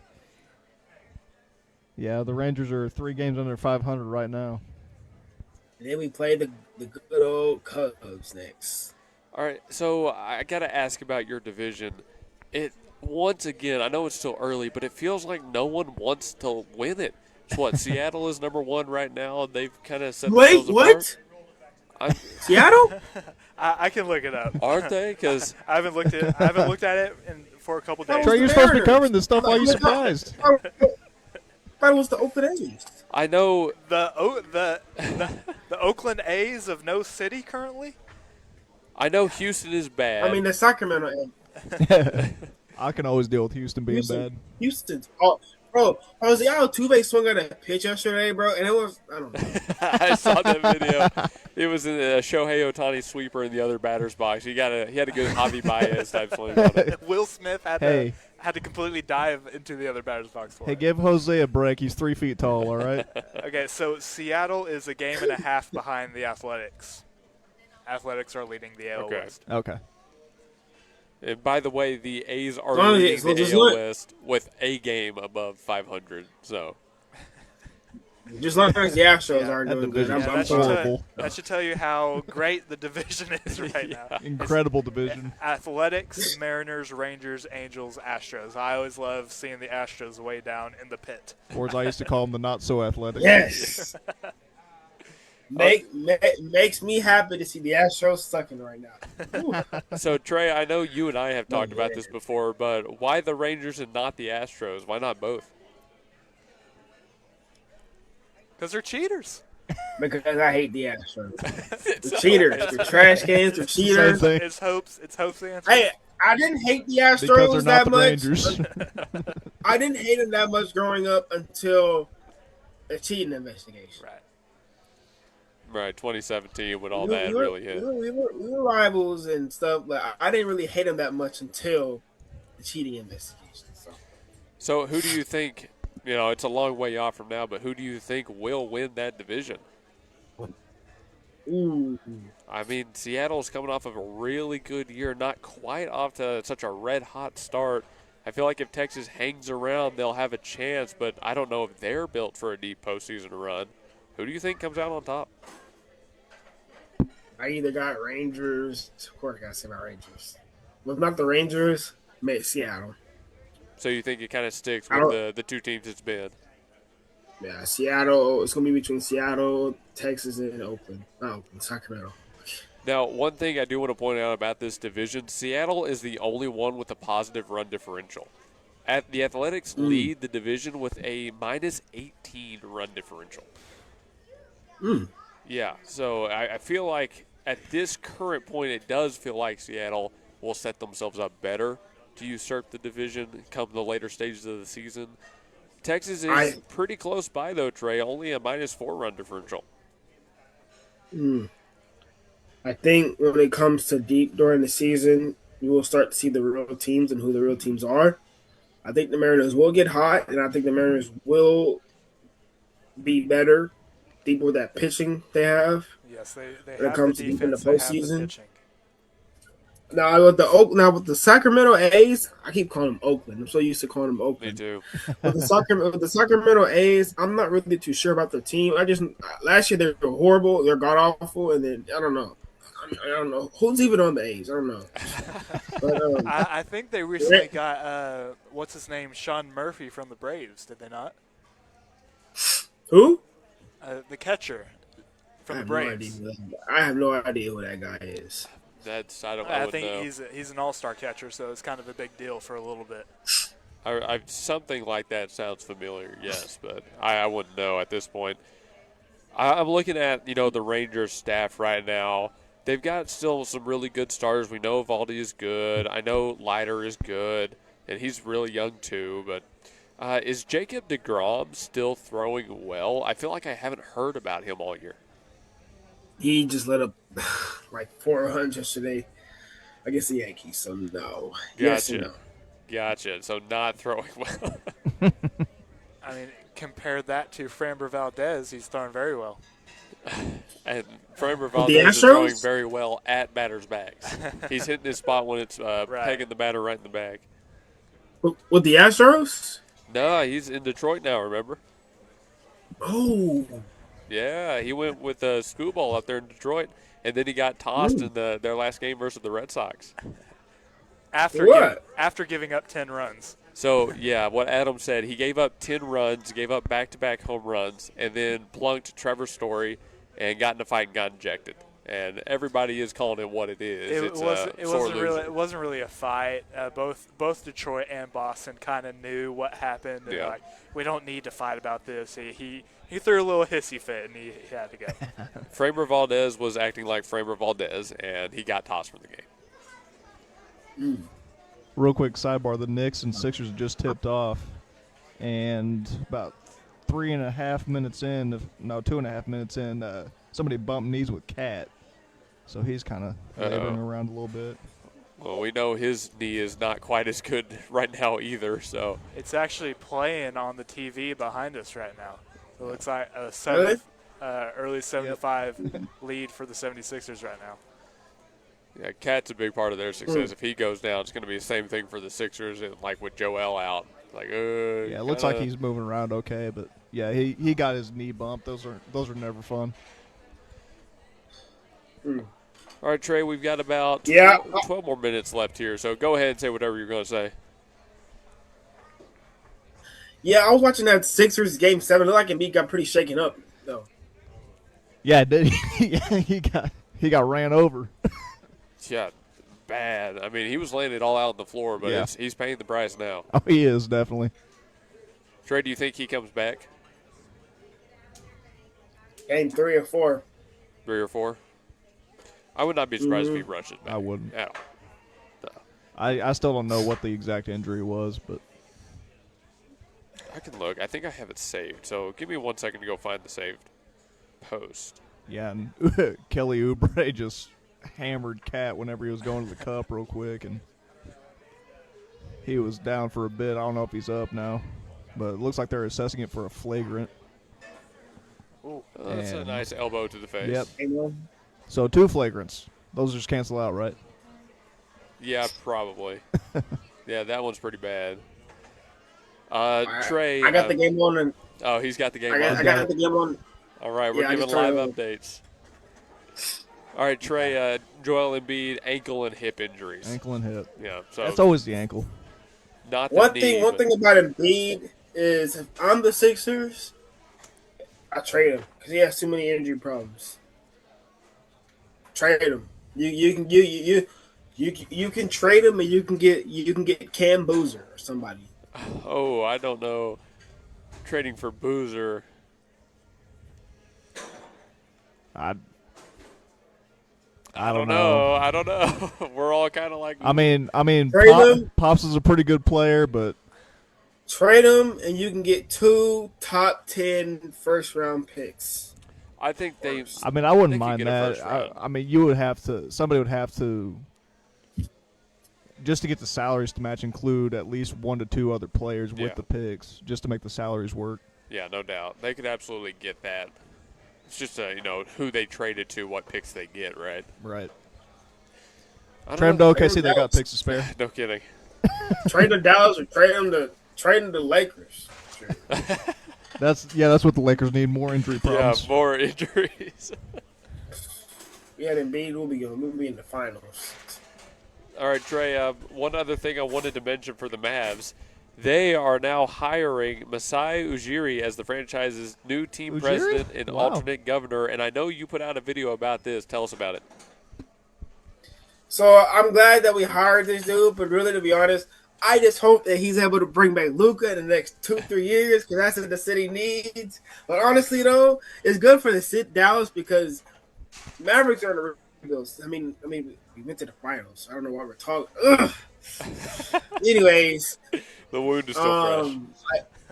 I think that we should rebuild through the draft, stay young, get rid of all the old guys, and keep Kyrie as a veteran piece. Then cause that cap space so you can bring back Luka. I say build around Cooper, and then cause that cap space so we can bring back big bad Luka. Does he mesh well with Cooper Flag? But would you think that Luka would want to come back to the Mavs? That too.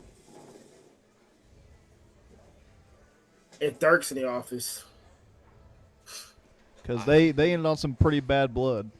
He's not wrong. If it is Dirk Nowitzki, that's helping run I'm just the thing. saying, yeah, it would help remedy things, but they ended on some bad terms. So If I don't know if he Cuban- would want to if- come back. If Cuban is the owner, Cuban and Dirk are in the office, he's coming back.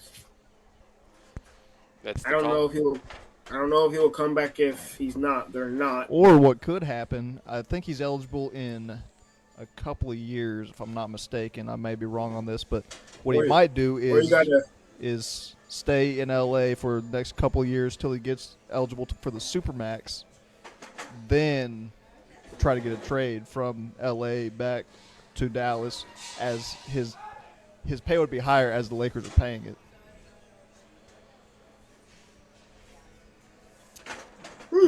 I'm not in the office, so I don't know, but that could be something he might be contemplating on.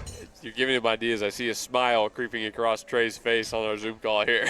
I mean, he's a Supermax player, but Hopefully Luka comes back to Dallas, because if he comes back to Dallas, You I'm also hanging out asked, the Lakers jersey somewhere in here. you also asked about Cooper Flag. If he goes back to Dallas, could he mesh with him? Right. Could he mesh with their new star? Yeah. He says, That'd be good. without Yeah. Yeah. I mean, I feel like at that point you have to work. I mean, what is he, 27 now? Luka? Luka. Is he 27? 26, 27. Yeah, he'd be 30. He'd be in his prime. Smoking hookah and a bunch of other stuff. Well, we can't talk about trades without talking about the big rumor.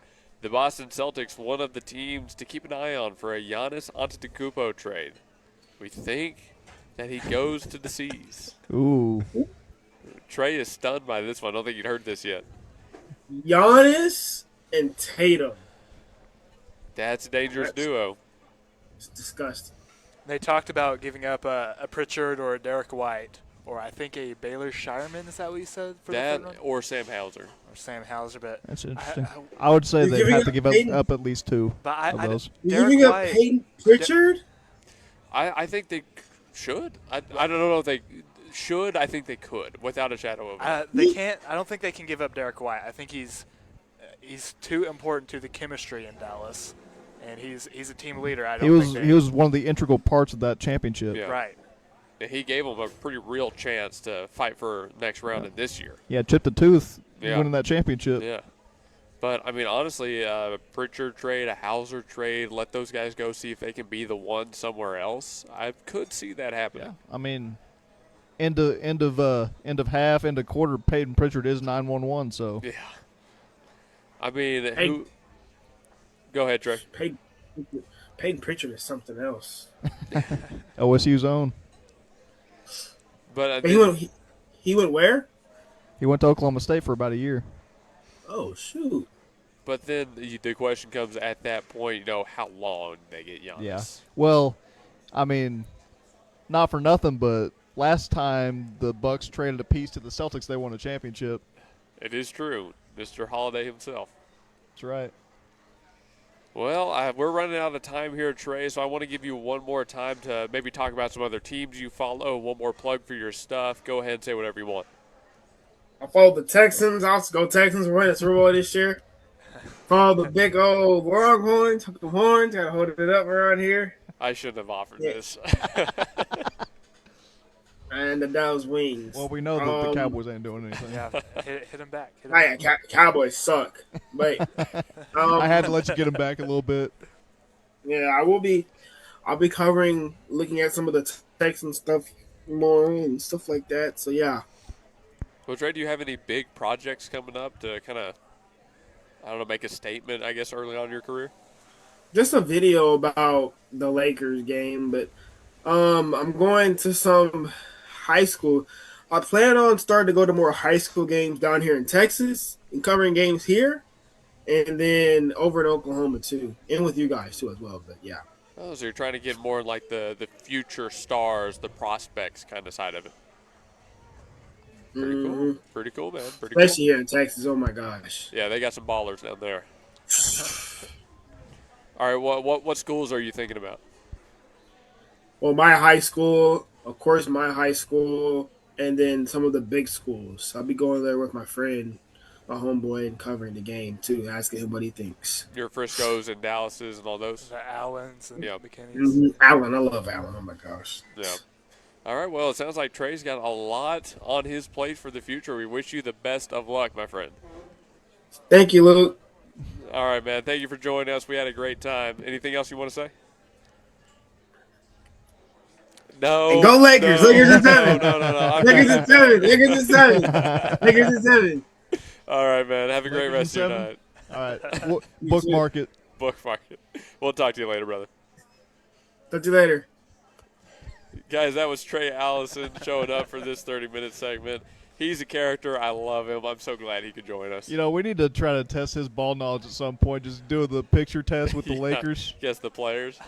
Guess the player with Lakers. Either that, and it would be a blast to have Hope and Trey debate each other. A good little debate right there. That would be something.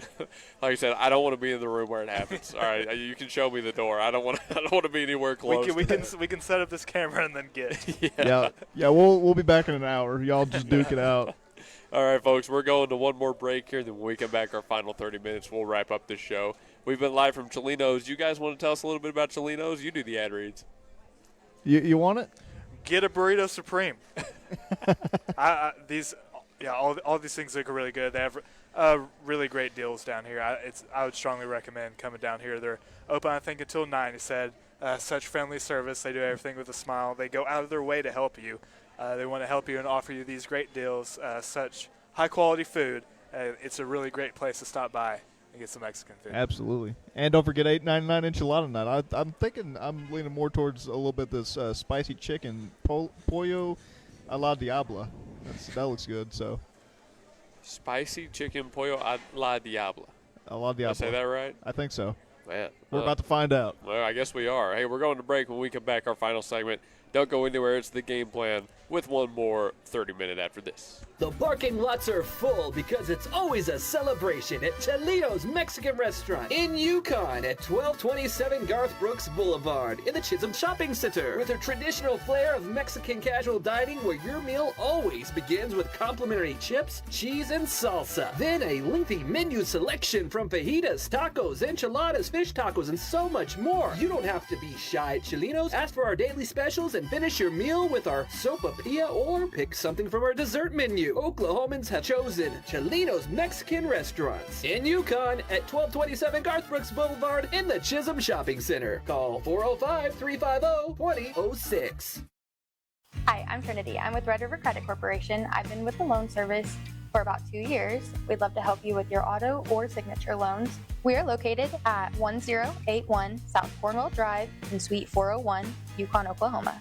Our phone number is 405-354-1930. We offer no credit checks on our clear and free title. Our title loans are a quick service, no credit check needed. Just come in with your vehicle and your title and we get you taken care of. We offer electronic closing. If you're a former borrower or an established loan here, we can help you from the comfort of your house. We're a quick and friendly service and we'd love to meet you for the first time. Stop by and see us today. Ship it sooner at 210 North Mustang Mall Terrace is your packaging and shipping headquarters for Mustang and the surrounding area, using all major carriers. Sign up now for your private mailbox and enjoy the benefits a post office box does not offer. Faxing, printing, copies, notary service, and passport photos. Ship It Sooner is locally owned and operated. Call 405-256-6264 or go to shipitsooner.com. You don't have to look very far to find a dependable roofing contractor because Myers Roofing is committed to quality roofing systems, excellent customer service, and is all local right here in Bethany. Myers Roofing is licensed, insured, and all work is guaranteed. You can rely on Myers Roofing to take care of your next roofing project, and once you do, you'll understand why our customers keep coming back. Residential roofing, commercial roofing, specialty, tile, maintenance, and repair. Myers Roofing does it all. Call 405-787-7433. That's 405-787-7433. It's Girls' Day every day at Retro Rebel Boutique in Yukon, 1010 Garth Brooks Boulevard, Suite 110. If you are looking for style and fashion for women and children at an affordable price, shop at Retro Rebel and see the amazing selection of clothing and jewelry we have to offer. Tops, bottoms, hats, footwear, we've got it all at Retro Rebel Boutique. We sell beautiful jewelry like our diamond earrings and pearl necklaces, and with our one-of-a-kind jewelry creation service, you get to choose your bling. New arrivals come in constantly, and Oliver & Co. fragrances paired with gift cards make perfect gifts for those close to you. Call 405-868-7719 or stop by 1010 Garth Brooks Boulevard, Suite 110 in Yukon. Name brands and more for less at Victory Mattress Outlet. Welcome to Victory Mattress Outlet, 7101 Northwest Expressway in Oklahoma City. Family owned and operated Victory Mattress Outlet has options for every budget, like quality 10-inch beds to high-end luxury mattresses fit for a king. You're the winner here. Shop pillows, protectors, bedroom sets, and more. And remember, the friendly people at Victory Mattress Outlet can help deliver, assemble, and set up your mattresses and furniture. Call 405-510-6988 and never pay retail price for top brands again. Victory Mattress Outlet, 7101 Northwest Expressway, 405-510-6988. That's 405-510-6988. Victory Mattress Outlet, where your best night's sleep costs less.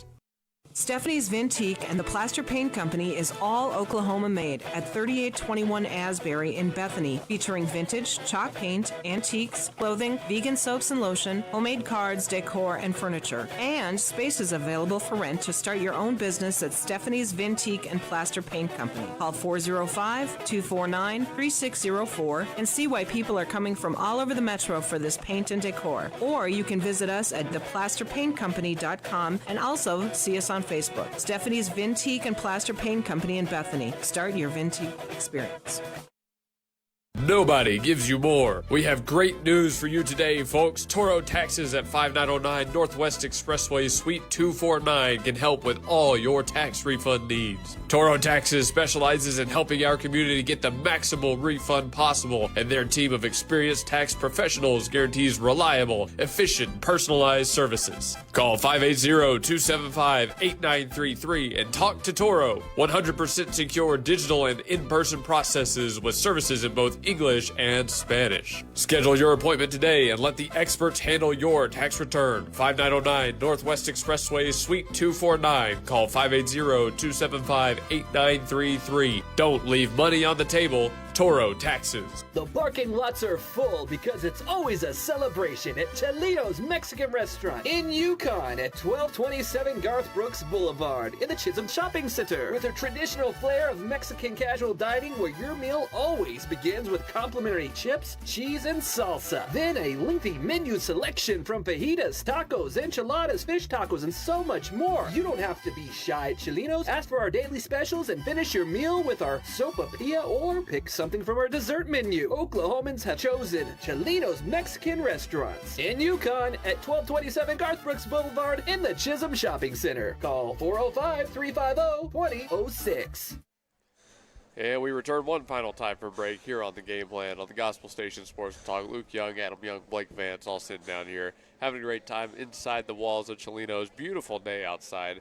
Now that it's getting closer to summer, the sun hasn't gone down, which means our lighting in here is actually still pretty good for a Still show. pretty solid. I know, but hey, this entire show you've seen people coming in and out in the background, sitting down, getting some great Mexican meals. It's $8.99 enchilada night. Stop by, bring the whole crew. They've got great deals to feed the entire family. And that's not just tonight, but every night throughout the year.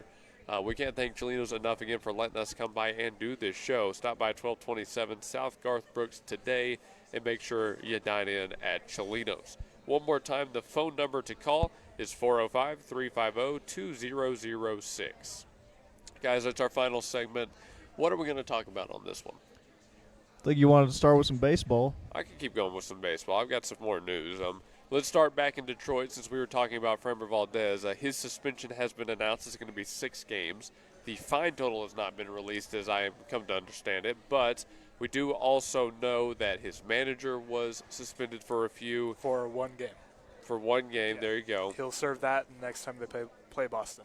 And, of course, Skubal is out with a surgery up and coming for loose bodies in his elbow.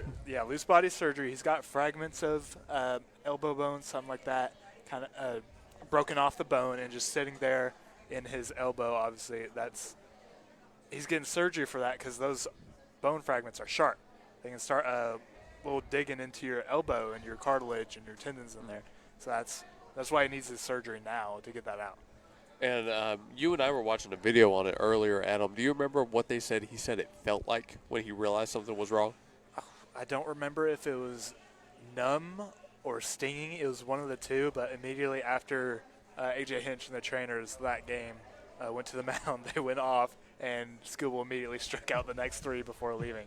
So I guess he used all the remaining of his pre-injury energy before that. But that was pretty sweet getting those 3 straight strikeouts while hurting pretty bad.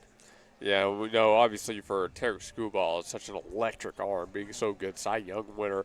I know a lot of just baseball fans around the league are sad to see him go and praying for a quick recovery. Another star player that has gone down, Houston Astros shortstop Carlos Correa will miss the remainder of the season after tearing a tendon in his ankle, Jeff Passan reporting. He will undergo surgery and be out 6 to 8 months at least, and that's just another bad blow to a Houston team that's already struggling. Guys, I'll ask you just your general thoughts on that, and then we'll talk about the Jose Altuve thing. Oh.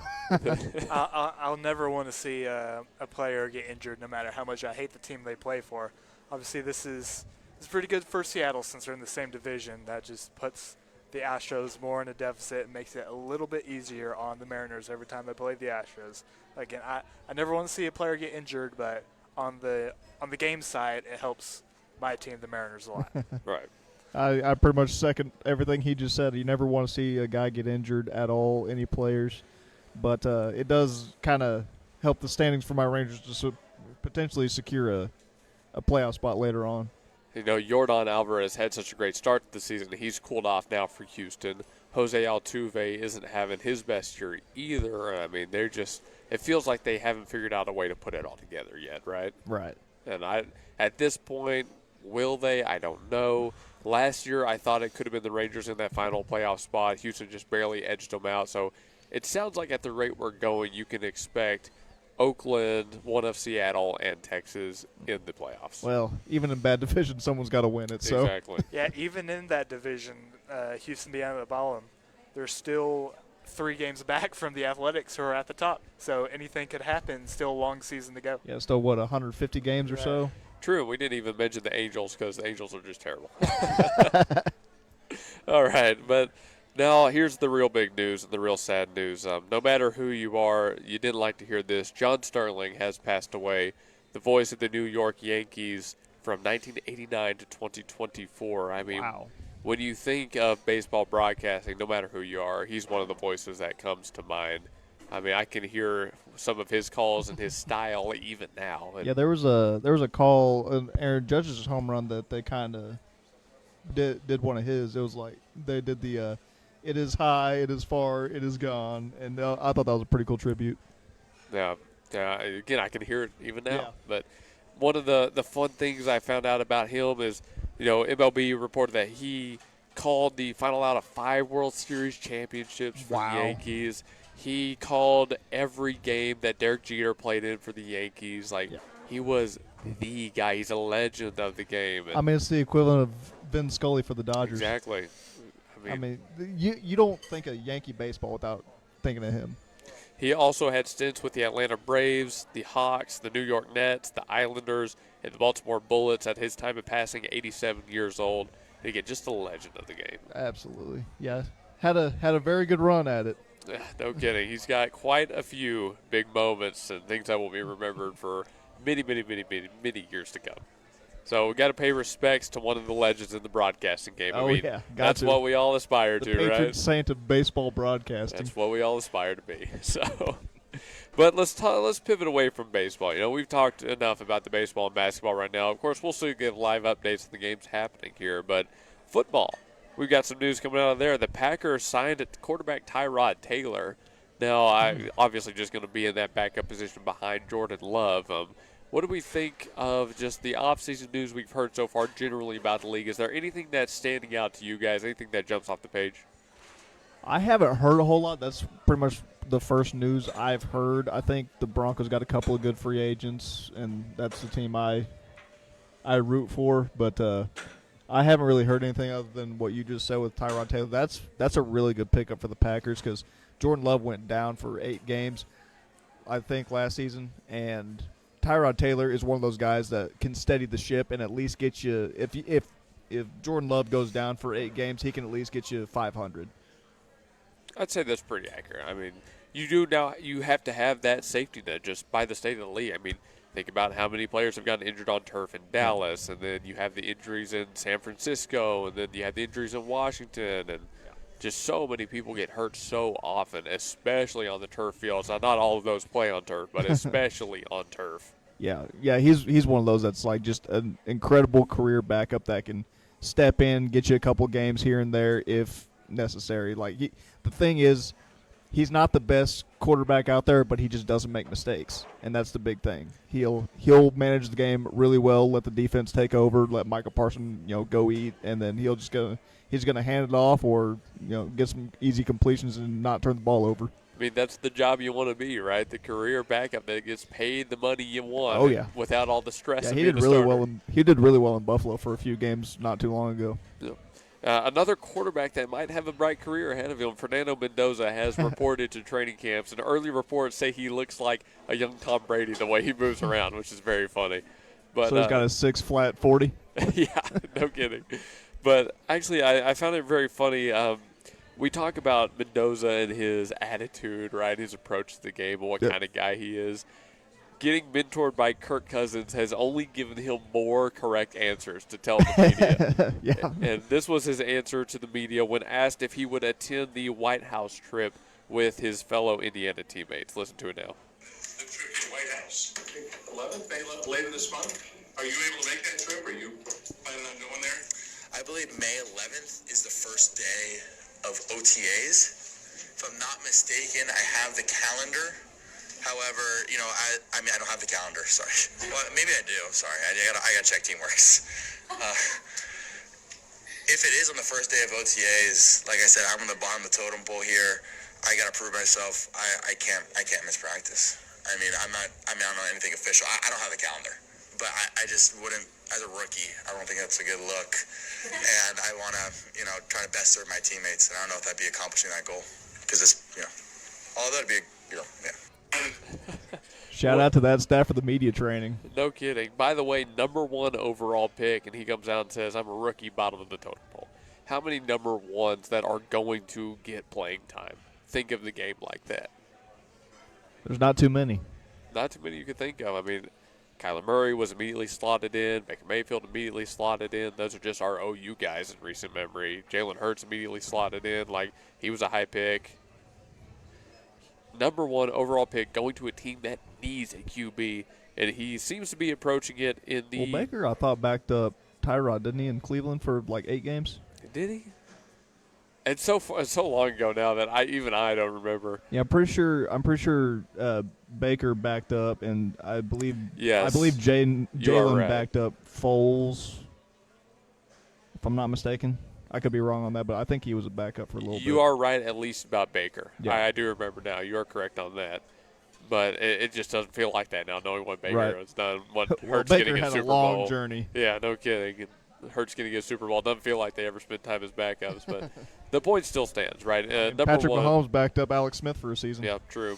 Number 1 overall pick going to a team that really needed him, but he's approaching it the most humble way possible. It sounds to me like no matter what, the kid's going to have a long career. Well, there's not too many better just professionals that you can be behind than Kirk Cousins. So just to know the day-to-day and everything, I think they would probably just slot Kirk in at least for a few games, just show Mendoza the ropes. That way he gets up to speed. But I see Mendoza getting in pretty short order.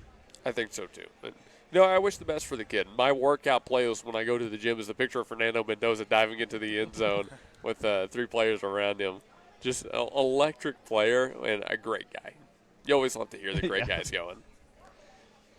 All right, your turn. Got some news for us, either one of you? My favorite extension so far for this offseason is Dallas Cowboys. They extended their kicker, Brandon Aubrey. Yes, finally. Aubrey, yeah. About time. A 4-year extension worth $28 million. That's obviously he's Brandon Aubrey. That's a great pickup.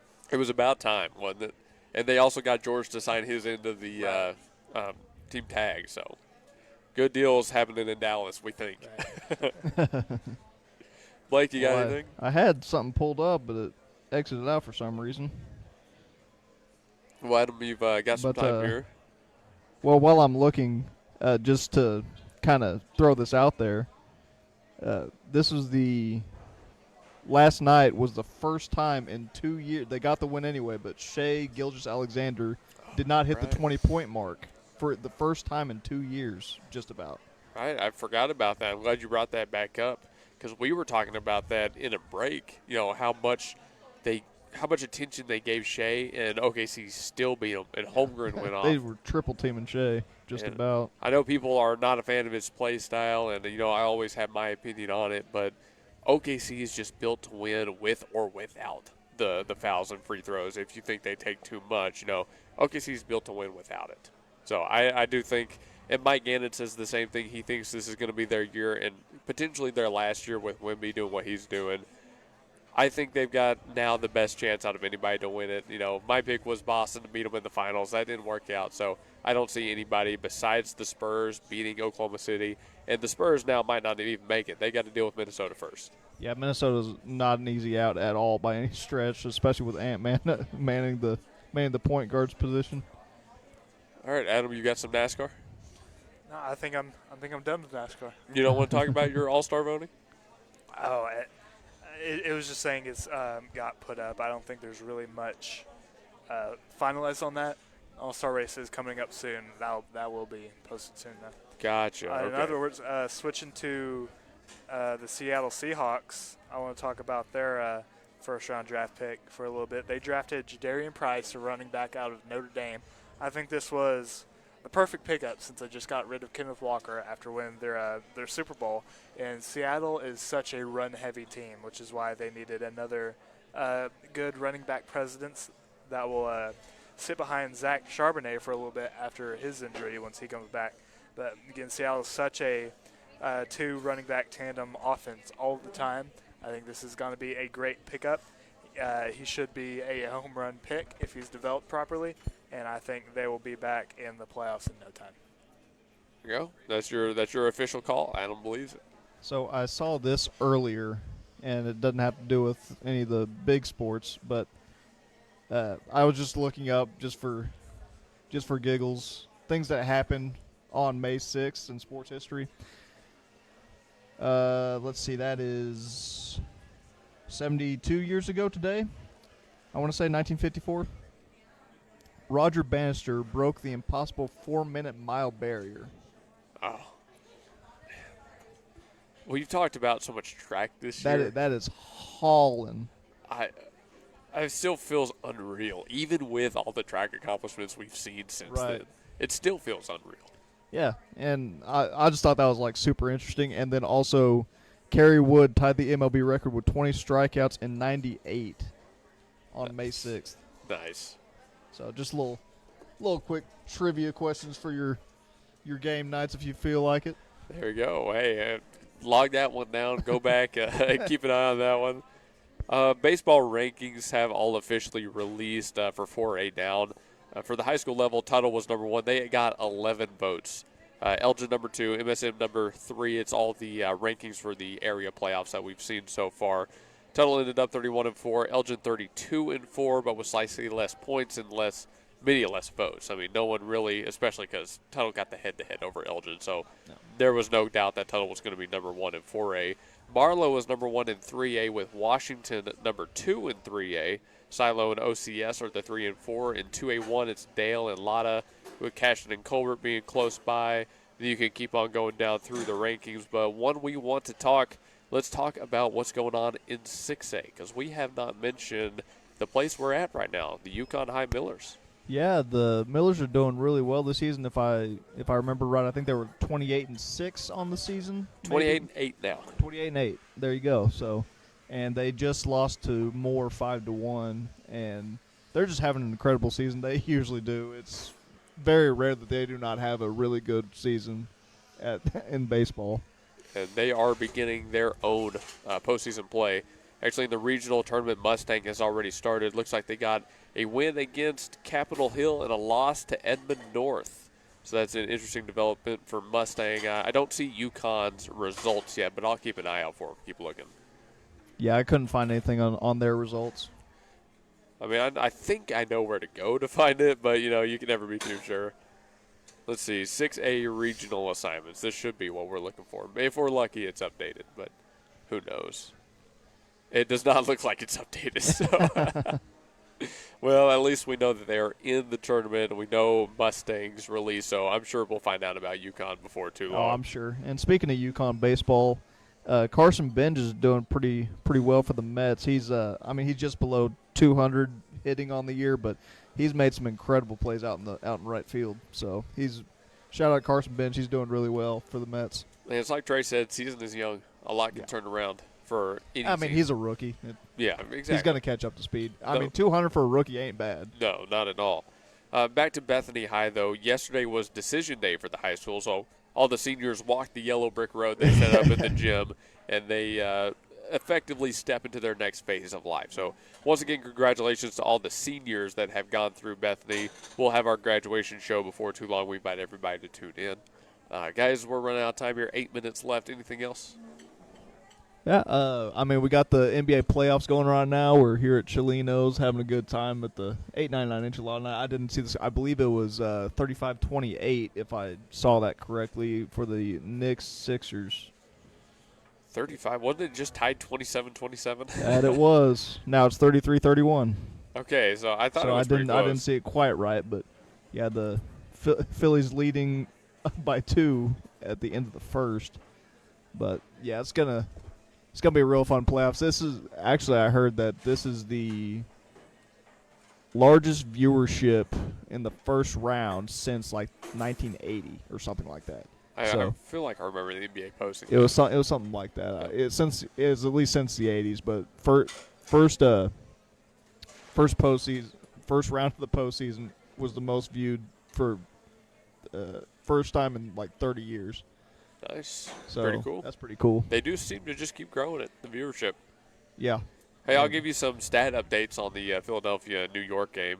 Paul George, 11 points, rebound and assist. Kelly Oubre Jr., 8 points. Grimes has 5 and assists. Maxey, 4, 3, and 1. BJ Edgecombe, 4, 1, and 2. On the Knicks side, Jalen Brunson, 9 points, 3 assists. Cat, 7 points, a rebound, 2 assists. OG Anunoby, 7 points, 1 and 1. Bridges, 4. Clarkson, 2 and 2 to end up in your 33-31 end of the first. It's still now, after having that first round against Celtics, we're not seeing Embiid in the stat line, but also it's not that weird. It's not. I mean, usually he's in and out of the lineup the first 2 rounds anyway if they make it. I mean,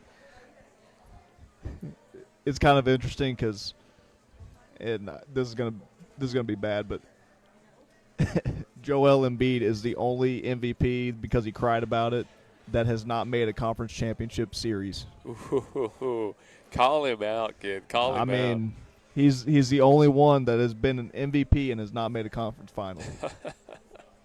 Hey, I'll mention one more thing about the Cowboys. Their big splash in the draft was getting Caleb Downs, who a lot even consider to be the best player in the draft, depending on who you ask. So talking about Dallas, they always do tend to draft well, it feels like, right? It just doesn't always transfer onto the field. And we're hoping this could be another big year. I think Dak's got a few more good ones in him. I would love to see the Cowboys make a deep run, at least a deep run through the postseason. Like it feels like we're right there again. You're always right there. We've never seen a Cowboys Super Bowl in our lifetime. We haven't. I feel like we're due. I was a month and a half old last time they made it. I know. It feels like they are always, though. I know the joke is it's our year, blah, blah, blah. Yeah. It does feel like recently they've been right there on the cusp of being true contenders. Well, they've been having the roster the past few years since really COVID, but the big thing is, like, it's just an untimely injury at the wrong time, and that really derails their playoff hopes most of the time. And, I mean, Dak going down, 4 or 5 years ago, if I'm not mistaken, with that compound fracture that he suffered. That was probably their best shot in the past, 10 years that they could have probably done something. I know, and coming off of Dak's last season, it gets your hopes up again because, like I said, I'll die on this hill. I think he could be a Super Bowl winning quarterback. I do. So I'm hoping with Pickens back and CD healthy and Dak healthy and good rookies and filling out the defense, I pray that we might have the season we've been looking for. I'm trying not to think of Ezekiel Elliott's last game as a Cowboy. As long as we don't run into Green Bay or San Francisco or Philadelphia too early in the playoffs, or any of the other teams in the NFC. Or any of the other teams in the NFL in the playoffs, as long as you don't run into any of them, you'll be fine. Right, as long as we get 3 byes all the way through the Super Bowl, we'll be good. Oh, well, hey, at least we're not the Patriots. Anyways, let's sign off for this episode. We'll be back tomorrow. Remember, we got the Coaches Show at 4 p.m., Victory Mattress Outlet. John Hickman will be taking care of that one for us. I think at this point I'm going to be down in Tuttle catching their area matchup against Broken Bow. That'll be on YouTube. GSN Sports and Talk invites you to tune into that one. Blake, you're busy tomorrow. Adam, we don't know which one you're going to be on. Likely with me, and Mike will help out John is what it sounds like. So that's kind of your pairing, splitting off to cover everything we're covering. No matter what you tune into, we want to thank you for tuning in. Yeah, I'll do my best to be at the Tuttle ball fields, but I will make no promises. Hey, that is okay. That is okay. We understand. You got stuff going on. Life doesn't wait for anybody, does it? It does not, especially when you're poor. Felt real and true. All right, Adam, I'm going to sign us off. You got anything else you want to say? I don't. Okay. Go get you some Burrito Supremes. Adam is real big on the Burrito Supreme. Yeah, I'm about to sign off and go get me something to eat real quick, and we'll see Thunder in 6. All right, one last time from Chelinos Mexican Restaurant. Thanks for tuning in. This has been The Game Plan. Luke Young, Adam Young, Blake Vance on this show. Thanks to our guests, Hope and Trey. We really enjoyed their conversation. We hope to bring them on in a future show. Yeah, Trey, if you're listening, Thunder in 6. Call 405-350-2006. Go to Chelinos.com. They're tagged on Facebook Live. Or stop by 1227 South Garth Brooks Blvd to pick yourself up some Mexican dinner today. People still filing through, and you got about 2 more hours to get in here and get some great dinner for yourself. Open until 9 p.m. tonight. We're done here. We'll see you next time. Have a great night. God bless. God bless.